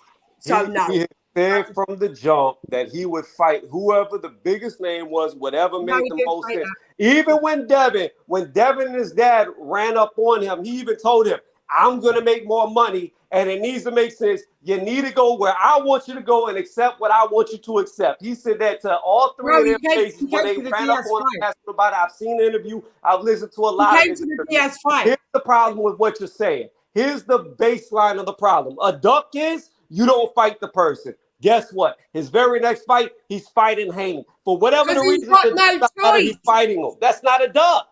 He's got no choice. He was backed up. He has all the choices. He could fight a voluntary. He doesn't have to fight Haney. He could fight anybody he wants to. No, hold up. You can't take up the whole panel, Tony. No disrespect. But they were in negotiations with Loma. And Loma decided to stay in Ukraine. So he wasn't going to fight Devin next. No, he wasn't. Huh? Right, Lisa. He wasn't going to. But my point is that it's just like he was backed up. It's like in a situation where he's back up in a corner. Yeah. So what they've done is backed up Devin. Wait. All of that sprouting, all that shit. A voluntary wouldn't have made any sense in the end because there was no money. He always knew that Devin Haney was money and Lomachenko isn't more money as much as everybody thinks than Haney. There isn't. Haney was coming he gets $3 million a fucking fight. Lomachenko doesn't. At all. Wait. One second. Real fast, AJ. I just want to say this to Lisa, and then I won't take up any more of the panel. Lisa, you're proving. Hold on. Let me finish. You're proving my point without even knowing you're proving my point. He was supposed to fight. No, hold on. Let me finish, LadyChann, and I'm gonna explain myself. Let me explain it. Yeah. Lomachenko was not a mandatory. He did not have to fight Lomachenko. It was a voluntary defense, which means he could have picked anybody to fight. The minute that Loma did not work out, he's fighting Devin Haney as a voluntary defense. He doesn't have to fight Devin Haney. He could fight anybody at 135 because it's still a voluntary defense, which means it's not mandated. He's picking him. Yeah, but what I'm saying if you're picking the voluntary, he's lucky that the people that he's got available to him, the voluntaries, the other people other than Loma or Haney wouldn't have made any monetary sense. So he had to, at the end of the day, if you really wanted to be undisputed, why are you going to fight Lomachenko before Haney? If you want to be, you explain that to me. Maybe I've missed something, Tony. He had no... Crickets, exactly. Crickets. He had no choice.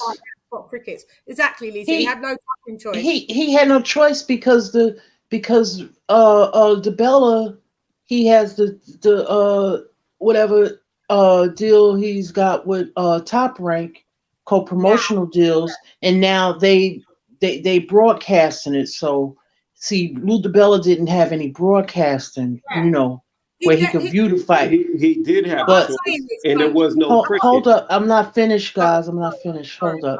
So with that being said, of course, Loma's right now, they got to push Loma to the back right now, put him by the wayside, but that's how Haney came into play. Thank you. But Haney had to play by their rules. So Tony, and then you can reply this to me, Tony. So if you've got all of the belts, but your WBC belt is a franchise belt, right? And you witnessed the whole dispute when it was Teofimo Lopez, and then after Haney beat Diaz, he said he wanted to be truly undisputed. Why would you then go for let me fight Loma instead? If you really care about legacy, that's what he said. It's about legacy. So if you're not ducking Haney, and that makes the legacy fight because you want to clear up the fucking dispute that's been disputed for the last fucking year and a half, why wasn't Haney the next on the list? It's Haney's only next on the list because Loma cannot fight. But Loma shouldn't have been next on the list anyway. It should have been Haney. That's our whole point. Okay, so to answer all of this, see, you just proved even more solidified that this is him choosing Haney. First off, you said he has the WBC franchise, which he does. By the regulations of that belt, that means he has absolutely no mandatories. He doesn't have mandos. Yes, hold on. He has no mandatories when it comes. He has no mandatories when it comes to that WBC title, which means that this is a voluntary. Devin Haney is not ranked for a mandatory in any of the other belts that KAMBOSOS holds. Furthermore, there was 3 names that was put on that Twitter post. It was Haney, Lomachenko, and Tank Davis. Those were the 3 names that he wanted to fight. Oh no, and Ryan Garcia. There was a 4th one. I forgot about Ryan. He put Ryan's name up there too, which even more solidifies that he was picking whoever he wanted to fight. Furthermore, let me hold on. I'm going to answer your question now. Let's get the legacy. Let's get the legacy. Here's the fact of the matter. Lomachenko is already a Hall of Fame fighter. You beat him, that builds to your legacy because he's already going into the Hall of Fame. Devin Haney could lose every single fight from here on and never be in the Hall of Fame. He is not a Hall of Fame fighter yet. Lomachenko is. So Lomachenko's name gives you more legacy. You're missing the point. You're missing the point. Let me land. At the end of the day, if you really are in this for legacy and you know that somebody, I feel like a fucking scratched record here, right?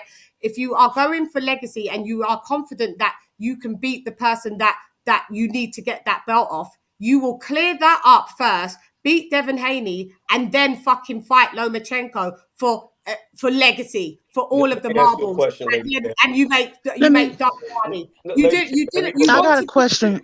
You wanted to skip someone that is not recognized. You wanted to skip someone that is recognized as the WBC champion by the fucking WBC. Why would you not clear him up first, Tony, and then go and fight Lomachenko? You know why he didn't do that? Because he wasn't confident that he could fucking beat Haney. And he thought, let me try and just sidestep Haney. And then, at least if I lose to a Hall of Famer like Lomachenko, it doesn't look as bad and I still get my money. It's not as much as Haney, but I still get my money, but I've got beaten by a Hall of Famer. If I beat the Hall of Famer, it's a bonus. But Haney is a fucking... Haney could upset the apple cart. If you're here for legacy, clear up all the fucking belts. So I'm gonna kill you with your own favorite fighter. No. I'm about to kill you with your own favorite fighter when you're talking about legacy. You like Floyd Mayweather Jr. Tell me how many weight divisions he was undisputed in. None. Not one. Yeah. So. And your point is. So obviously, if Floyd is one of your favorite fighters, then undisputed doesn't mean that much. It's about the names that you beat. No, undisputed. Well, then why is Floyd your favorite fighter? You're trying to use like an old school kind of like. No, there's no old school. Floyd is new school. No. Floyd is part of the old school. No, he's not. Floyd is from the fucking 90s. Floyd is 45. What are you talking about? 45. He's from the 90s. That's not old school. And that's the tail end of the old school going. Oh, get the fuck out of here! Get the fuck out of here! Floyd was fighting. Floyd's prime was in the 2000s. Okay, so when Floyd was fighting, how old was KAMBOSOS? It doesn't matter. It's irrelevant. You can't compare. Floyd is not from the same generation of the guys from the 80s, from the 70s, from the 60s, from the 50s. Floyd fought up to the 2000s. He's not old school. Floyd is a 4 or 5 division champ. He's a 5-division champ. He's a 5-division champ. And never been undisputed in all 5. He's held all the belts. Neither some of our top fighters have never been under. Is Tyson Fury still the #1 heavyweight? Has he ever been undisputed? No. So I'll wait. So you're proving my point. You're proving my point. But what I'm saying is Tyson Fury's resume is shit. That's what I'm saying. Just because you have one Hall of Famer or one fucking elite boxer on your resume, that doesn't make you that you fought for legacy. You're proving my point, LadyChann. George Kambosos should just say to us, I'm in it for the fucking money and I'm not really here for legacy. And I'd be fine with that. Call a spade a motherfucking spade. You're proving my point and you don't even know it. You just said so many times. You just said so many times Tyson Fury has a shit resume, even though he's held all the titles, which means that you consider names more than belts. You consider who they beat more than the belts that they hold. That's what you just said, because you said Tyson Fury's resume is shit, even though he's had all the belts and never lost them. Here's the fact of the matter. Devin Haney is young. He's still a work in progress. Devin Haney may lose to George Kambosos and never win another fight. We don't know. He could go on and be undefeated for his entire career. We don't know. But what I do know, is at this point in time, Devin Haney is not a name of a who's who to be on your resume because he's got the fucking belt. So if he's nobody, fight the fucking nobody and take He is fighting him. He is fighting him. He is fighting him. Now he is. There is no now. It's his very next opponent. Tony, you are gassed and you are... I'm not gassed. I'm speaking facts. You just don't like Kambosos when I'm speaking facts. No, I do. I don't mind Kambosos. I don't really like his personality, but well, you don't have to like him. But the fact is, he beat Tio. The fact is, he beat Tio. The facts are he beat Tio and he's fighting Haney. That's a fact. You just like him because he's Greek and so are you. Just go with it. No, it's a fact. It's a fact. Tell me where I'm factually wrong. Please tell me where the factual error is in what I'm saying. He beat Tio and he's fighting Haney. Where is there a lie? He beat Tio and he's fighting Haney. Oh, you need to go back and do your homework.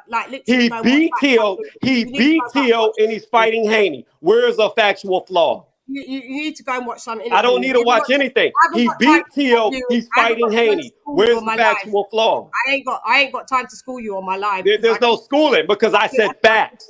He beat Tio. He's fighting Haney. Where is there a factual flaw? Bro, he tried to duck Haney with all his. It don't matter. Coulda, shoulda, woulda. What's the outcome? What's the result?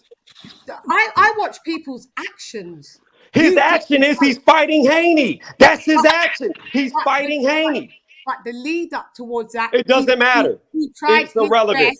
Two of them ducked Haney, whether you think it's irrelevant or not. Lomachenko ducked Haney, and Haney and Kambosos tried with all his might. But at the end of the day, the voluntary makes more sense. He's lucky he's got two voluntaries that are money makers. One's a fucking legacy fight.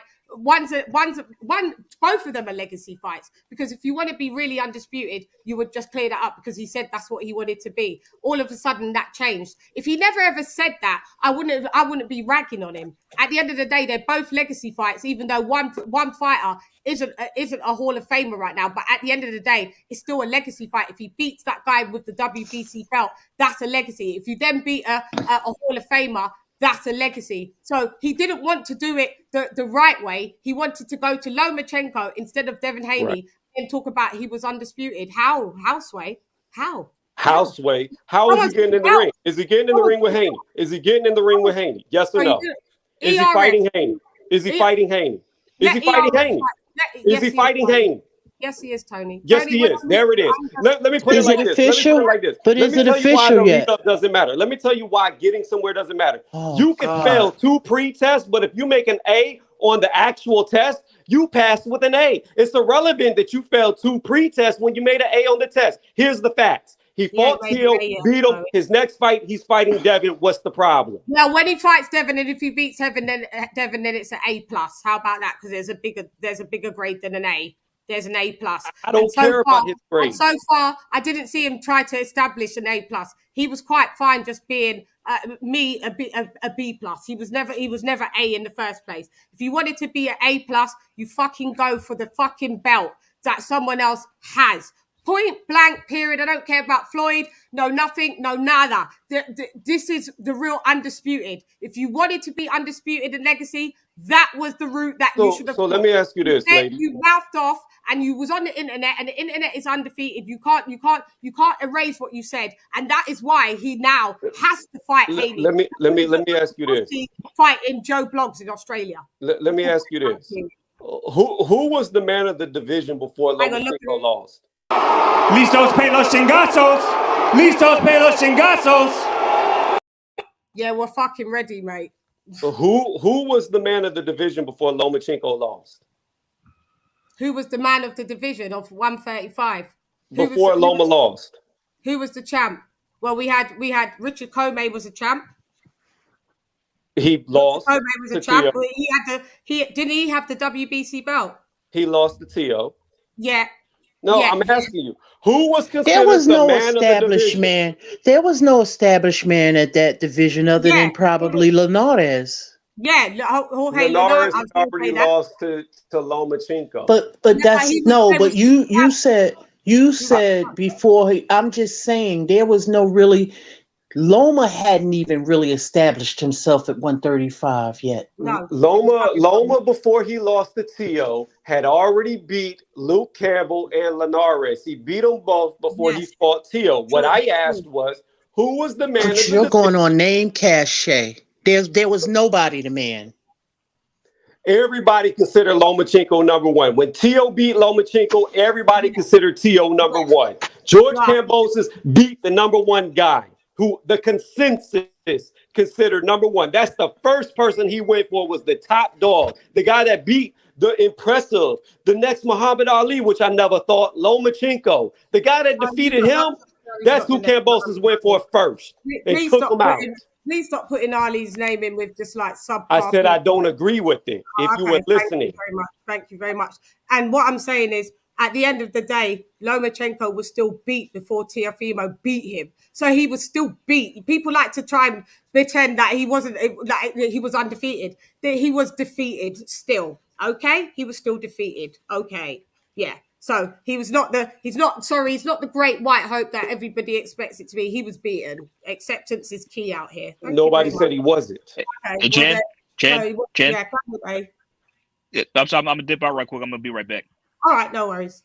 Okay. Yeah, I just don't think he had done enough at 135.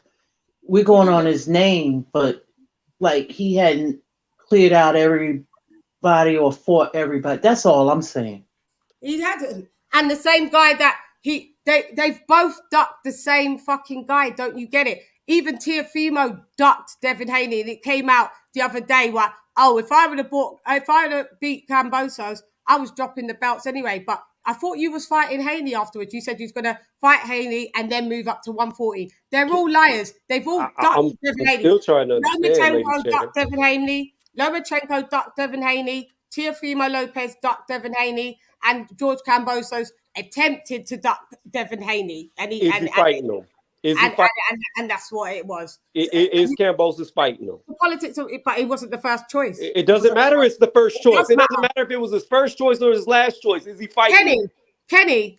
Yeah. If someone's got the WBC belt and you've got all the other belts and your WBC one's a franchise and you're here for legacy and you've been mouthing off to everybody on from Fight Hype to fucking the gloves are off or whatever, and you're saying you're here for legacy and you wanna clear up the dispute, but yet you don't fight the guy that's got the belt that you need to be truly undisputed.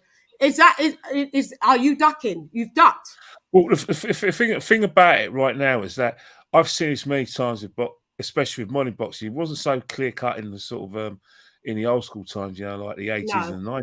But the modern phenomenon now is that when someone was a world champion, becomes world champion, and they don't make the money that they feel they should have, they use the belt not as clean up the division. Some fighters, they use the belt in order to make a big payday, leverage of money, and the payday for Kambosos, whether we like it or not, is Lomachenko, especially when Barbarian's pushing it. So it doesn't surprise me that in terms of like Lomachenko is named, the way he gets promoted as well. You know, Bob Arum's involved. Like he's undefeated. I've seen many of them do it. Look, if you want me to go that back, let's not forget. Let's remember one thing. Remember Frank Bruno when he finally won the world title.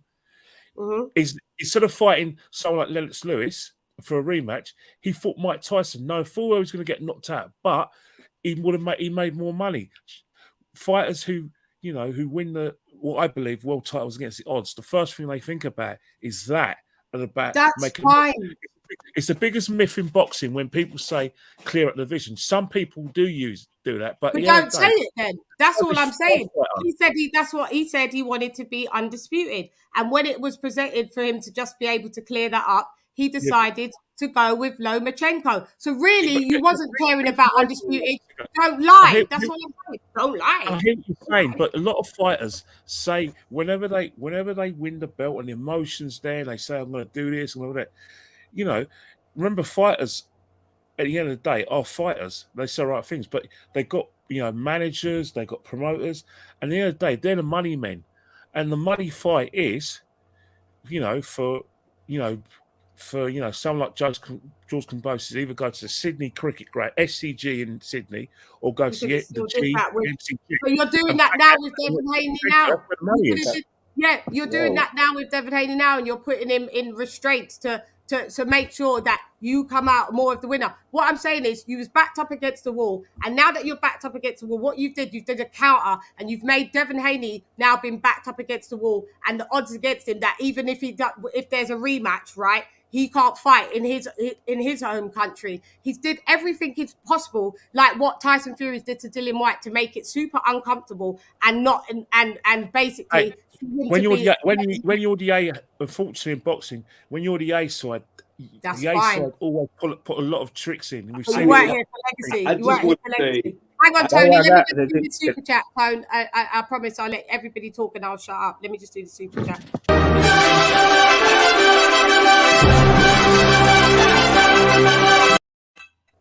Blood boxing, my guy in the build. Hang on one sec. Sorry. Thank you for that. Half a dub on your Gazelle. Blood boxing all day long. Guys, if you haven't subscribed to this OG elite, this is what we're talking about, elite boxing channel, please go over and subscribe to Blood Boxing. Thank you, Blood. Love you. Mwah. I'm sub. I just want to say this. Yeah, I remember when a British fighter went to Germany to win the title. I remember when a British fighter came over to America for 3 fights to fight the WBC heavyweight champion. I remember that. It just happened. Tyson Fury had no problems with having all 3 of his matches in America away from home soil. So please provide context. Hold on, I'm not done. So here's what I know to get back. Here's what I do know. Here's what I do know. You keep saying legacy, and I keep saying this. At the end of the day, Lomachenko is already in the Hall of Fame. That's what I do know. What I also know too. How do you know that? Let me say this, Lisa. If Devin Haney never wins another match, if he loses his next match and never wins again, he'll never be in the Hall of Fame based off of what he's done. Nobody will remember his name. That's what I do know. So beating Lomachenko is more of a legendary achievement than Devin Haney at this point in time. That's what I know. Can I go? Yeah, you can. Go ahead. Yeah, 23-year-old man. You've got to realize Devin Haney is also 23 years old. Like Lisa, he's 23. He's also it's all right saying George Kambosos beating Tio, great win, but all his energy changed. You beat one guy. You literally beat one guy. How Lomachenko is a money fight is beyond me. Because Devin Haney is the one in the lightweight division earning the most money, and he was on the platform that could offer the most money to Kambosos. Let's have it right. And two, also, the Lomachenko fight is a good fight for Kambosos, but you're the guy talking about legacy. I'll fight this person. I'll fight this person. What are you fighting Lomachenko for? Just I beat Lomachenko after Tio beat him. You're to fight. You're wanting to fight a guy that lost to the guy you beat. Yeah, and the guy that you get the belt off is undefeated, but the guy that you want to fight doesn't offer no money, and he's been defeated twice already. Instead of fighting a Devin Haney who has the legit WBC title, beating Devin Haney, you become undisputed. That is there's no arguments, nothing. You beating Lomachenko, there's still a dispute. You beat a guy who already lost to the guy you beat for those 3 belts. Thank you very much. Point blank. The money, Eddie Hearn would have put up more money. The whole reason why this fight isn't on the zone is because of Lou DiBella. Lou DiBella cannot stand Eddie Hearn. And Bob Arum. Now, I'm not even going there with Bob. I think it's mostly to do with Lou DiBella. Yeah, because George Kambosos is a Lou DiBella fighter. He's not a Bob fighter. He's not a ESPN fighter. He is a Lou DiBella fighter. And Lou didn't want Eddie Hearn being involved in any sort of fight between those two.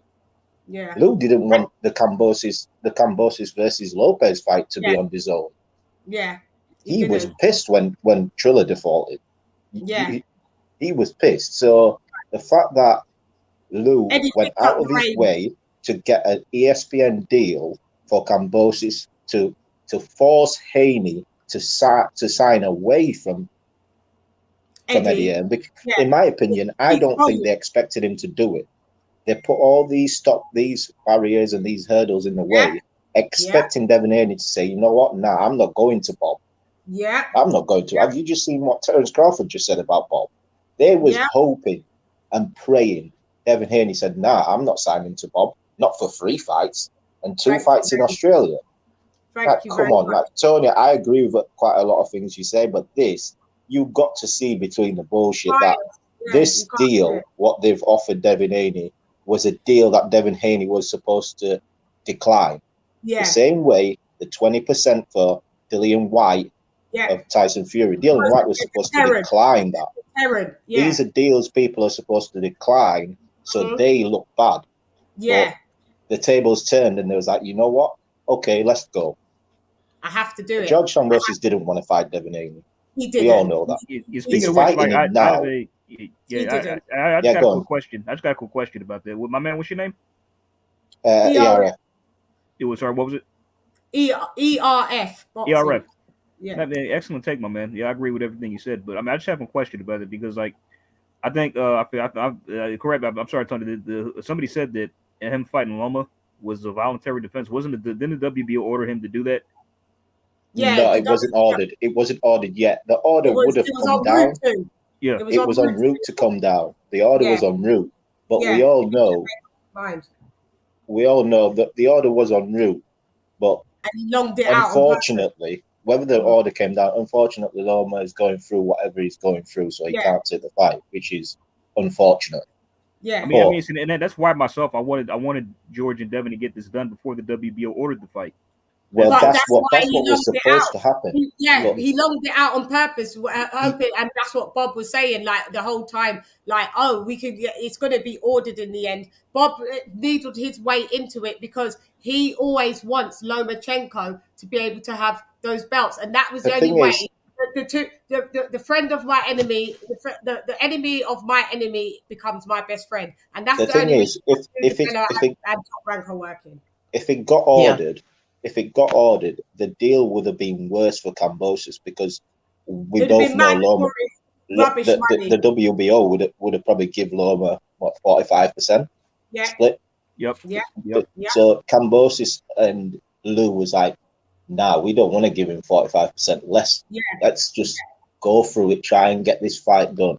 They didn't want Eddie Hearn to be involved, but Devin Haney. You know why they're pissed off, ERF? Because Eddie Hearn absolutely made George Kambosos who he is right now. Because if it wasn't for Eddie Hearn having the second biggest bid from Triller, it would have all fallen to fucking pieces. And that's what they're pissed off about, and that's why they're trying to blackball him now.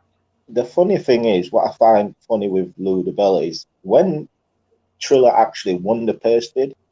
If you go back and watch interviews with Eddie Hearn, he was like, I'm so happy for Kambosos and Teo that they're getting this money. He was all complimentary on Triller winning that bid for those 2 fighters. But for some reason, Lou has this bee in his bonnet with Eddie Hearn. I don't know why. Yeah. But he does. You don't. Devin Haney's already with Eddie Hearn. Why not try and sort a deal out with Eddie Hearn instead of going through all these? Because he knows. You think Eddie Hearn's going to give you a rematch, a fight in Australia? Fair enough. You deserve your fight in Australia. But then the rematch to have to be in Australia again. Eddie Hearn already came out on record yesterday, said that would have never been the clause if he was doing the fight. No, but it's an unreasonable ask, in my opinion. It's an unreasonable ask. They want the dude to jump through hoops. There was George Kambosos, Lou DiBella was hoping Devin Haney said no to that deal. Yeah, they was. Yeah, I mean, honestly, like I think that if the situation was reversed, like let's say Devin had all the belts, then all he had to pick up was just one more. Like I could honestly see them pulling a similar stunt, but it would have been more fair. You know what I mean? I think no, Devin Haney came out on record and said, "I would drop that franchise in a heartbeat." Oh no, I know that. I mean, that's what I'm saying. I mean, it's like let's just say like the A side always.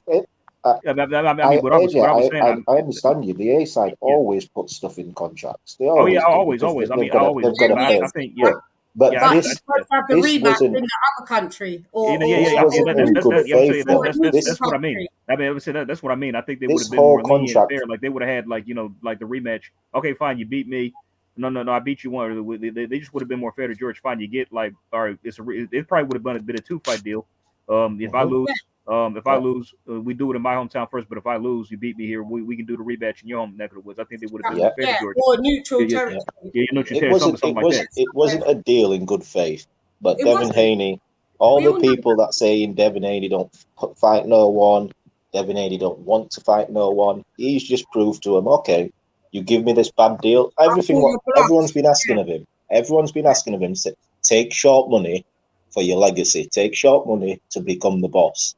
Yeah. And that's what he's just done. And they was not expecting him to say yes to this deal. Let me do the super chat 1 second, guys.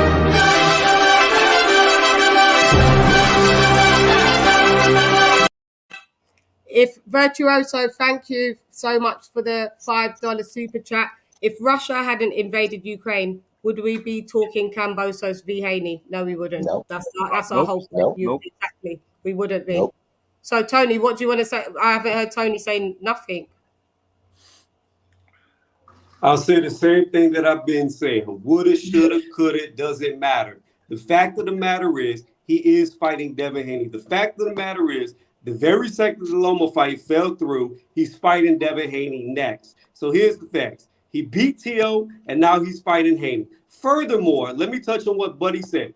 Haney's only 23 years old, which proves my point even more. Haney has a lot of time. He has a lot of time to fuck up his career to where he'll never be in the Hall of Fame. He has a lot of time to lose. One second. I'm not done talking. Haney has a lot of time to where he could lose every single fight and never be a Hall of Fame fighter, which even backs up my point even more. Lomachenko, what I do know is Lomachenko at this moment is going into the Hall of Fame.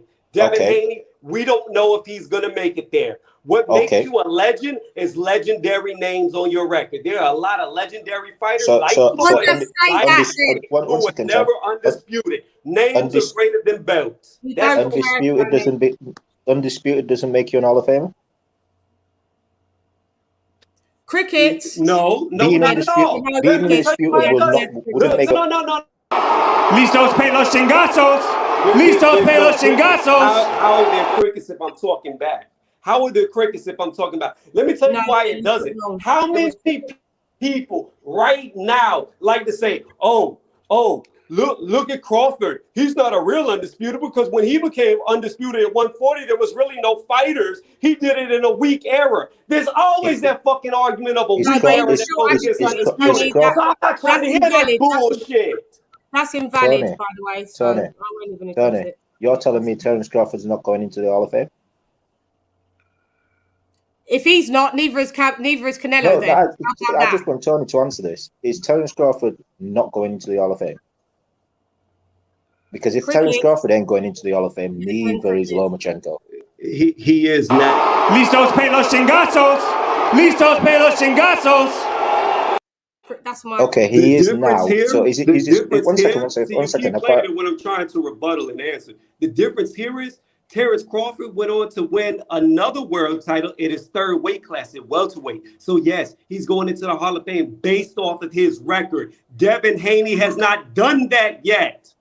And beating Devin Haney wouldn't George go into the Hall of Fame if he beat Devin Haney for undisputed? Here's the problem.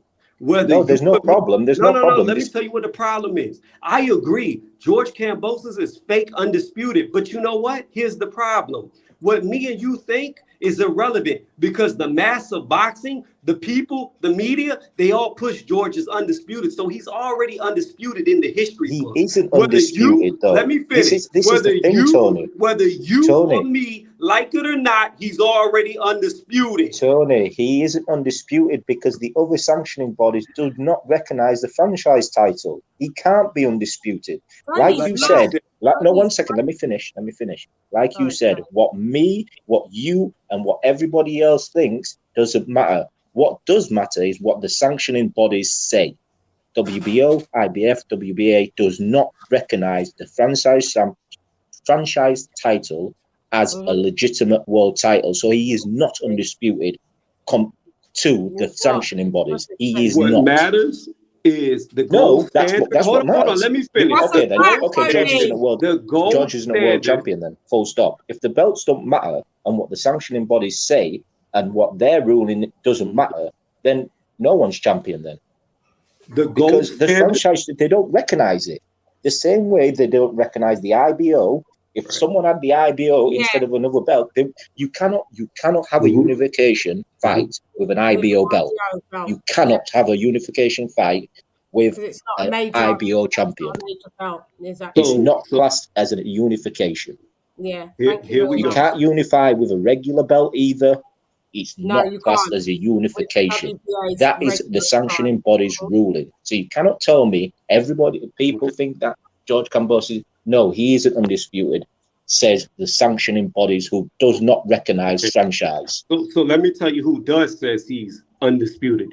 The Ring Magazine, who's a gold standard. Hold on, I'm not even done talking. The Ring Magazine, who's a gold standard, who many analysts go to for the #1 person who holds the ring title belt in each division. The ring title belt doesn't exist, but people look to it to see who the #1 guy is because that's how much of a gold standard. I'm not done talking.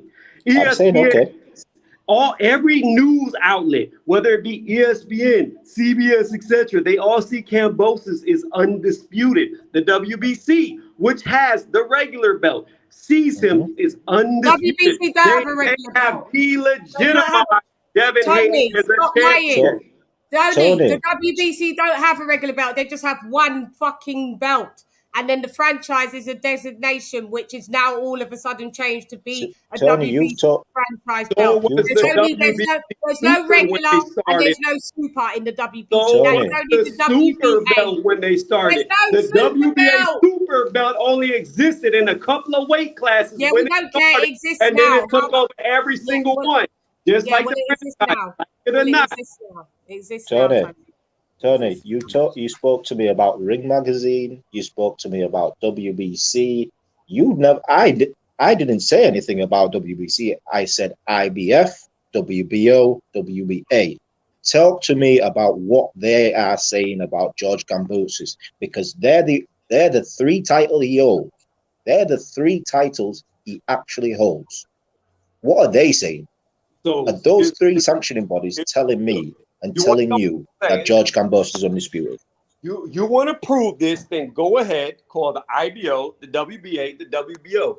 Call their CEO and ask them. And then they've already said, Tony. Tony's mad. Tony, they have already said. Games too long. I keep seeing you playing next to these fucking virtual reality games. You've got lost in there, Tony. You need to come beam back down to fucking earth. Nobody does the IBF fucking capping view George Kambosos is undisputed? I don't know. Get out of town. Listos pe los chingazos. Listos pe los chingazos. While you're asking, if he was, it would have been on record already. This is simple. while you're asking me what they consider him, show me a news article that says the CEO of the WBO, the WBA, IBF does not consider him undisputed. Show me a news article that says their CEOs do not recognize Kambosos as a champion. Show me an article. All you gotta do.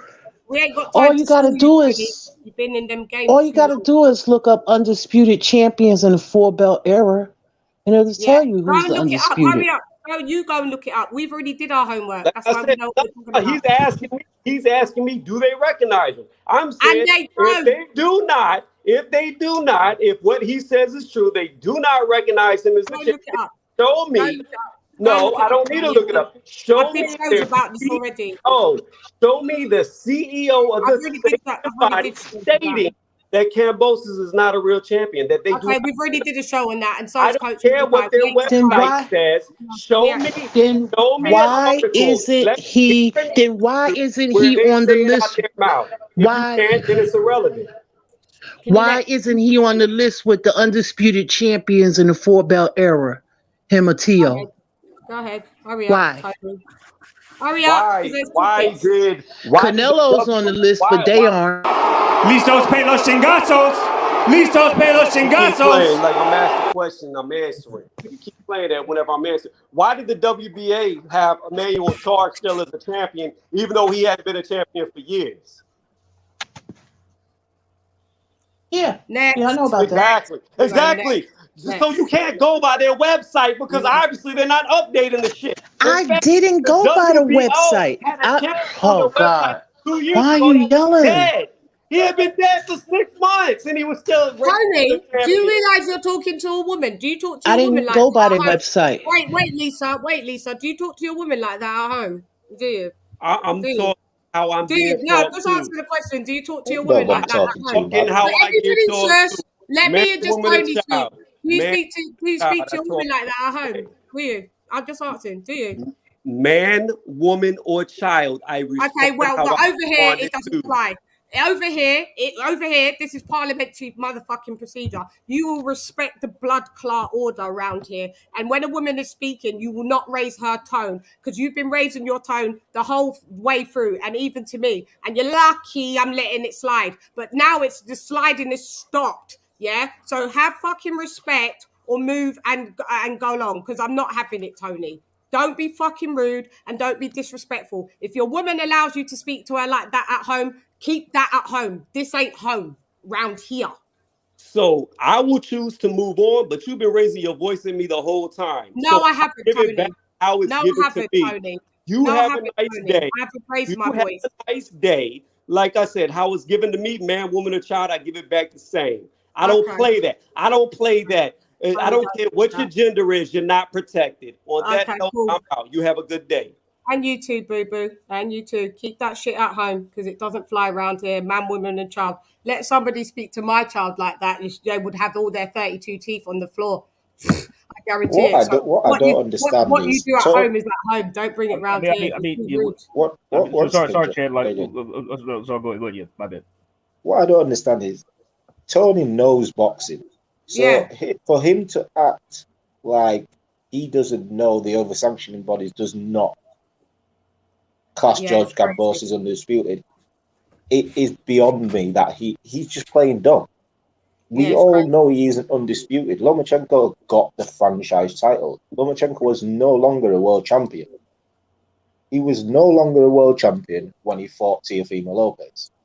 We know. No, he was. Sorry, he had the WBA and we know it. It's for some reason Tony's fucking been in Men in Black and they've got that fucking thing where they've just erased all his fucking memory for some. Yeah, the neuralizer.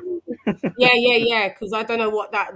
Can the real Tony please come back on another day because that rudeness is just unacceptable. And I was just saying, I was just letting y'all know that I didn't find it on the website. I didn't even look. I know that Devin Haney is the WBC champion on all the websites. You can just look it up and Google it.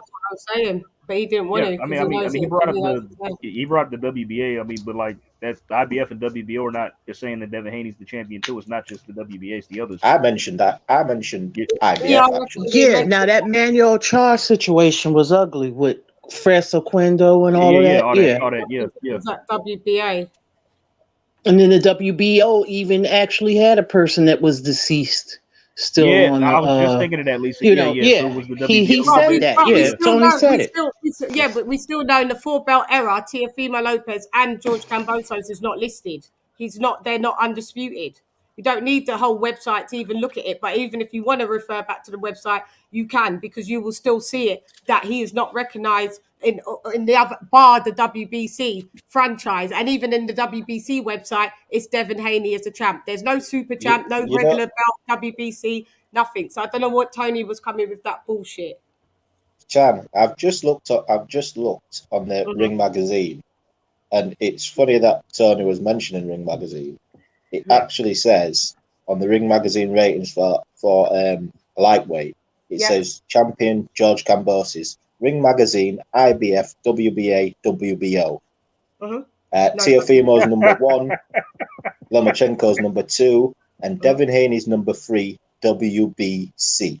Oh, that's on the Ring magazine. Yeah. So Tony's Ring magazine, that Ring magazine, this Ring magazine, that. Yeah. It actually says George Kambosos isn't a WBC champion. It says Devin Haney is. I don't know how Tony knows it too. It's just being a clown. For all the Ring magazine he was shouting at, and everyone, all the writers, all these people go to Ring magazine. But Tony, you please go to Ring magazine. Yeah, go to Ring magazine and tell me what it says on lightweights. Because it doesn't say George Kambosos is a WBC champion. I know that much. Yeah, it does. We've known this. We did shows on it. Coach Malachi with New Media Today, USA Boxing. He's did shows on it, relentless shows. I did shows and pulled up all the rankings as well. Tony's been on those shows, I'm sure. And the funny thing is also it was updated the 19th of March. Okay, so that was the only other that was couple. That was what, 10 days ago? 10 days ago. So 10 days ago, George Kambosos was not undisputed, according to the Ring magazine. Yeah. It's just so being that rude. Means that. Oh, I'm sorry. Go ahead. That means that when this fight that's coming up with him and Devin, they're gonna make a what do you call it? Lineal. Lineal. Yeah.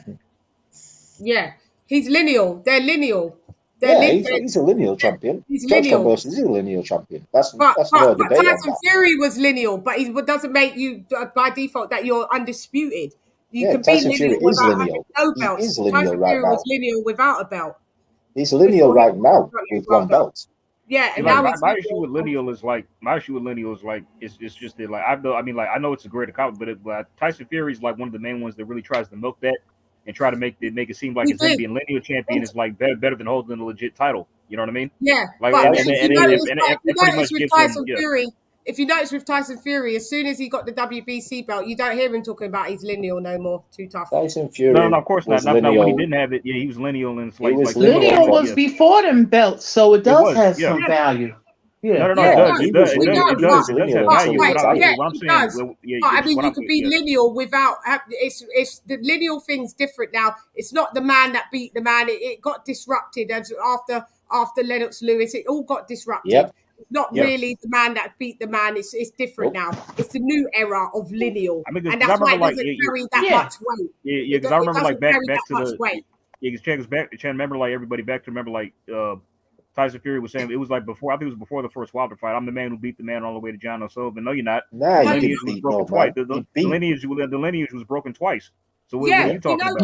This is what I'm saying. Yeah, this is what I'm saying. Tony knows all of this. If he doesn't, you need to go and do your homework because Tony's picking and choosing.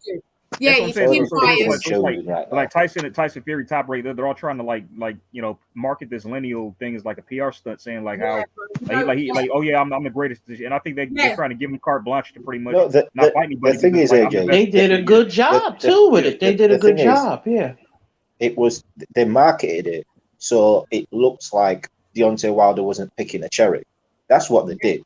They used the lineal as if Deontay Wilder was actually fighting somebody for something. That's the only reason why. Champion in the weight class. Yeah, that's not Joshua. Because Tyson Fury was no longer Ring Magazine champion. He was carrying that. He wasn't Ring Magazine champion. He broke the lineal. Once he broke the lineal himself. Anyway, the Ring Magazine title was only on the line in the second fight. Was it? In the second fight, yeah. It was on the line in the second fight. It wasn't on the line in the first fight.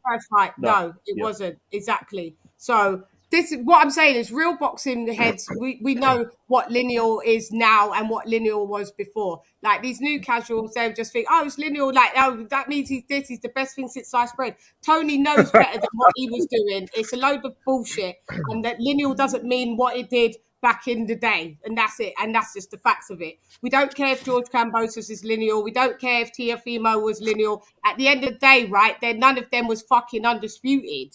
Simple point blank period. I don't see how what a Lomachenko fight does over a Devin Haney fight when beating Lomachenko. Yeah, you've beat a great fighter. Yeah, but beating Devin Haney, you become undisputed. How many people has beat Lomachenko?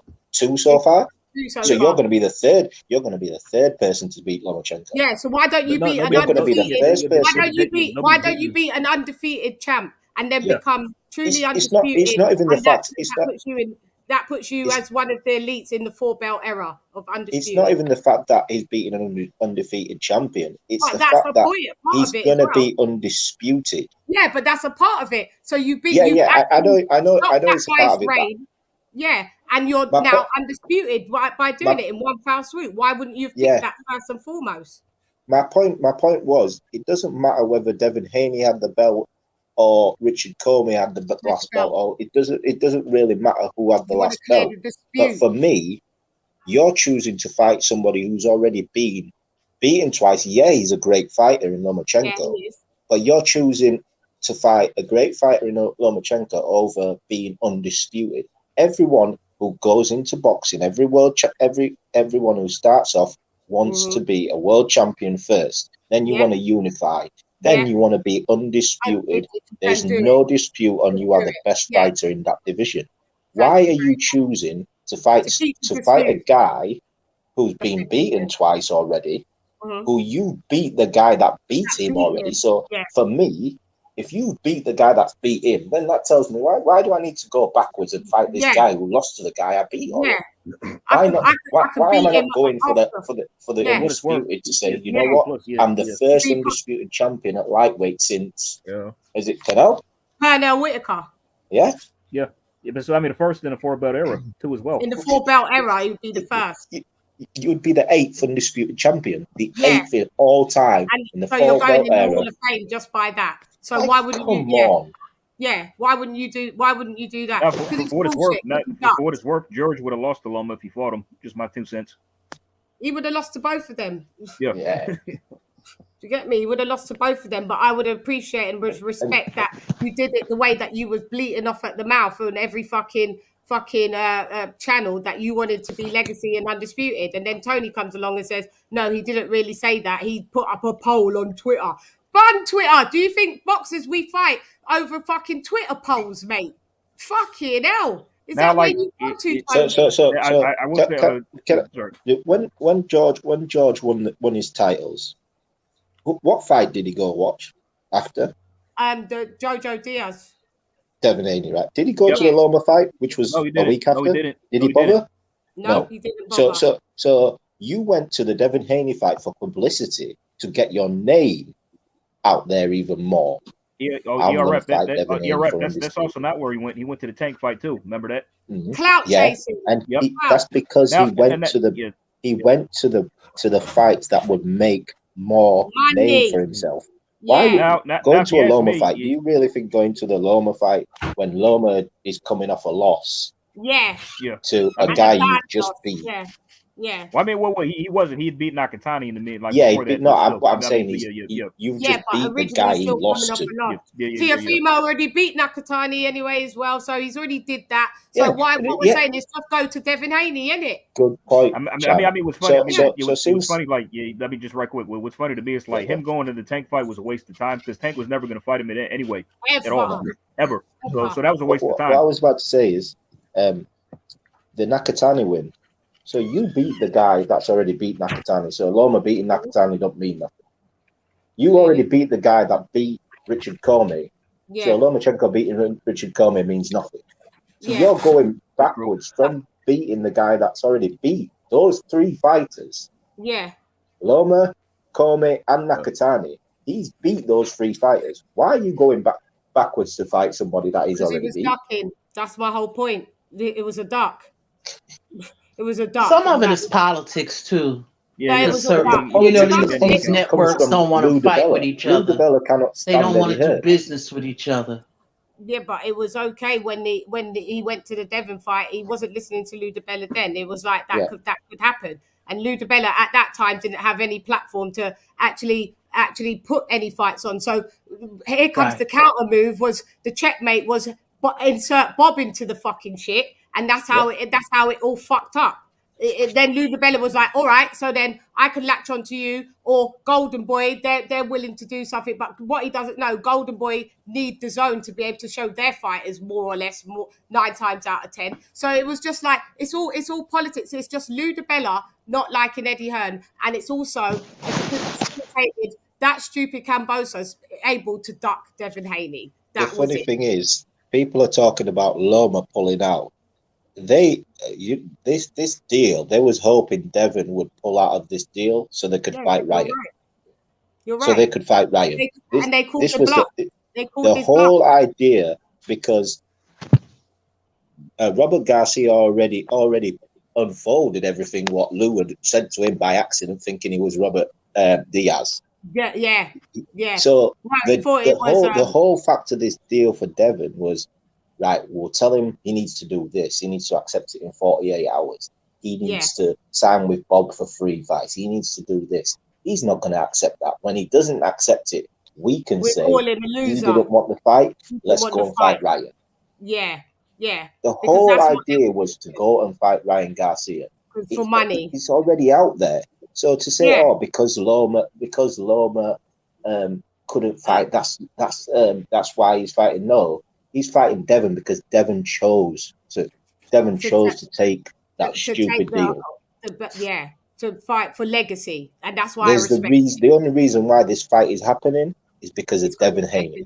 And Eddie Hearn has allowed him go over and do the deal like what he did with Canelo, and you'll be coming right back because this is what's funny about it. Is so many in America, especially like, Eddie Hearn's this, Eddie Hearn's. I'm like, this is the same guy who allows his fighters or anyone who he's associated with to go to the other side of the street and fight to get their legacy. He's always said, if they don't want to do the fight here, this Demetrius can go over there. What did they say?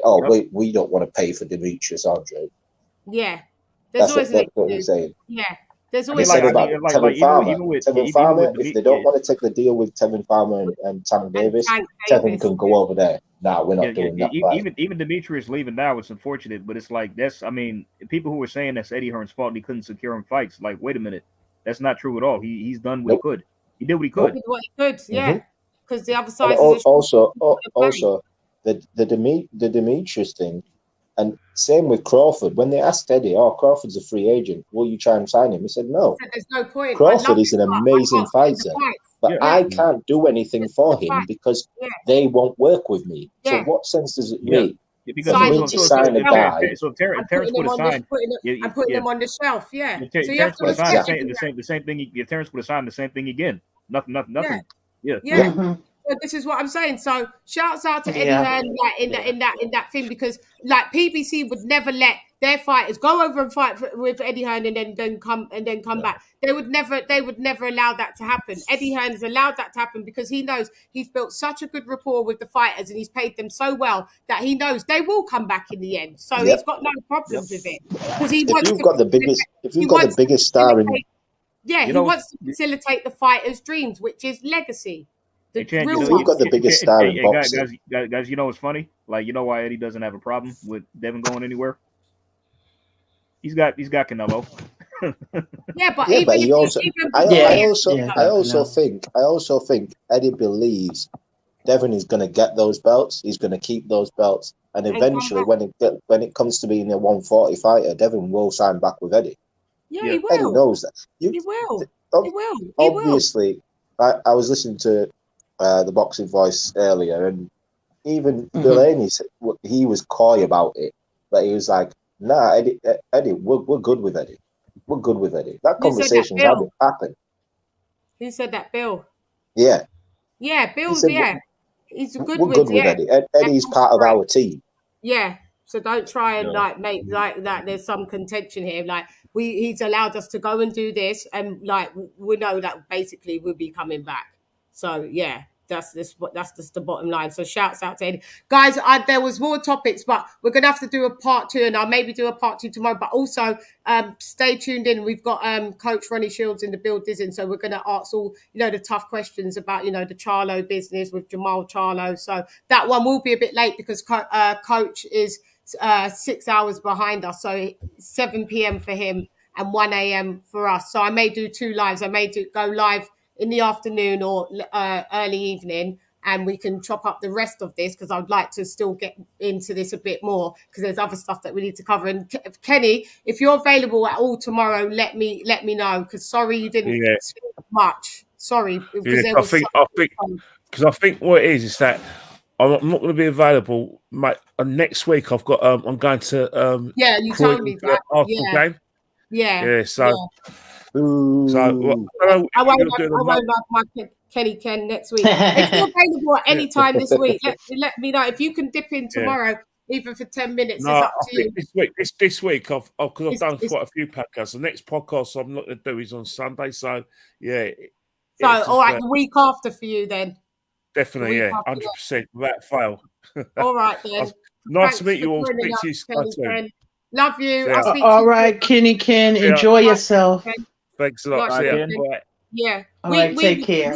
I will definitely just because there's some juicy bits, but we have been on 2 hours, and I will want to continue this conversation. So if any of you guys that are on the panel can join me tomorrow, that would be massively appreciated. If there's a preferred time, I'll try and work and be flexible for you guys so you can all join in. So just let me know. DM me, message me, Instagram at LadyChann, Twitter. And guys that's got my number, WhatsApp, the family. So let me know. I appreciate you all. ERF, you came and fucking mic dropped it. You was in the fucking building, and I appreciate it. Thanks for having me on. Always. I'm going to be on around the same time tomorrow anyway because I'm working late. So. Okay, so would you be able to join us then? Yeah, if it's around this time. And anytime after 10, Yeah. I'm okay. available. Okay. I'll try and do it like that then. I will then. And thank you for joining me. Thank you so no much. Problem. Everybody subscribe to ERF Boxing channel if you haven't already. Subscribe. Thanks so much. Peace. Lisa Queen Bales, my sister in the building. Thank you so much. I love you so much, sis. Thank you for joining. And love you too, sis. You get more say tomorrow, unless Tony comes in with a fucking apology. Tony, I do still love you, but you need to fucking calm the fuck down. You're welcome, Tony, to come back tomorrow. You're always welcome, but you have to allow the queens to speak. That's all I'm saying. So, Lisa, thank you so much. And tomorrow you can take the floor for as long as you need and get your shit off. Oh, do you know what I mean? I'm not a big talker. I just say what I need to say and keep it pushing. I know, but you offer so much of a point of view that it's appreciative. Do you know what I mean? Your knowledge in boxing is appreciative. You know what's going on in the game. If you don't know, you're here to learn, just like all of us. Yeah. You like your opinion. Same with AJ all day. You are the... Who's this? And it's Bold. Bold, you didn't even get to speak. Bold probably. Bold, you there? Hey, what's going on? It's all right. Oh man. Oh my God, sorry, but Bold, can you come back tomorrow? Yeah, I'll be back. The same time. Sorry about that. You're nice like that. You're always so quiet and you never interject. Sorry. My bad. But come back tomorrow. Bold and Understanding is his boxing channel. So guys, you can subscribe to Bold and Understanding as well. And be back on the panel tomorrow and I'll give you the floor as well. We continue this chop up. Yeah. Move it. Yeah. I appreciate it. Mm-hmm. Thank you so much, Bold. AJ, love you all day. Thank you so much. And I will see you tomorrow as well. Like, if you can make it, I'm sure you can. Yeah, we'll be back. Thank you so much, guys. Everybody that sent super chats, everybody that was in the building, massively appreciated. Blood Boxing, Coach Malachi, Slim Reaper, that guy, Ambu, Lance Mayer, Arthur Hawkins, Silvestri, Haplo, my guy, Hap, come on the panel tomorrow. Everybody that was in the chat, massively appreciated. And Kenny Ken, thank you for joining. Debo, thank you for joining as well. Tony's review, we love you, but you're under fucking review at the minute. But thank you for coming as well, Tony, because we always need, like, you know, a yin and a yang, I guess. But thank you all. And anyway, as I say, I'm gone. Hey girl, it's LadyChann rep nonetheless. Come box with Shan. John, LadyChann has left the building. LadyChann! Fight!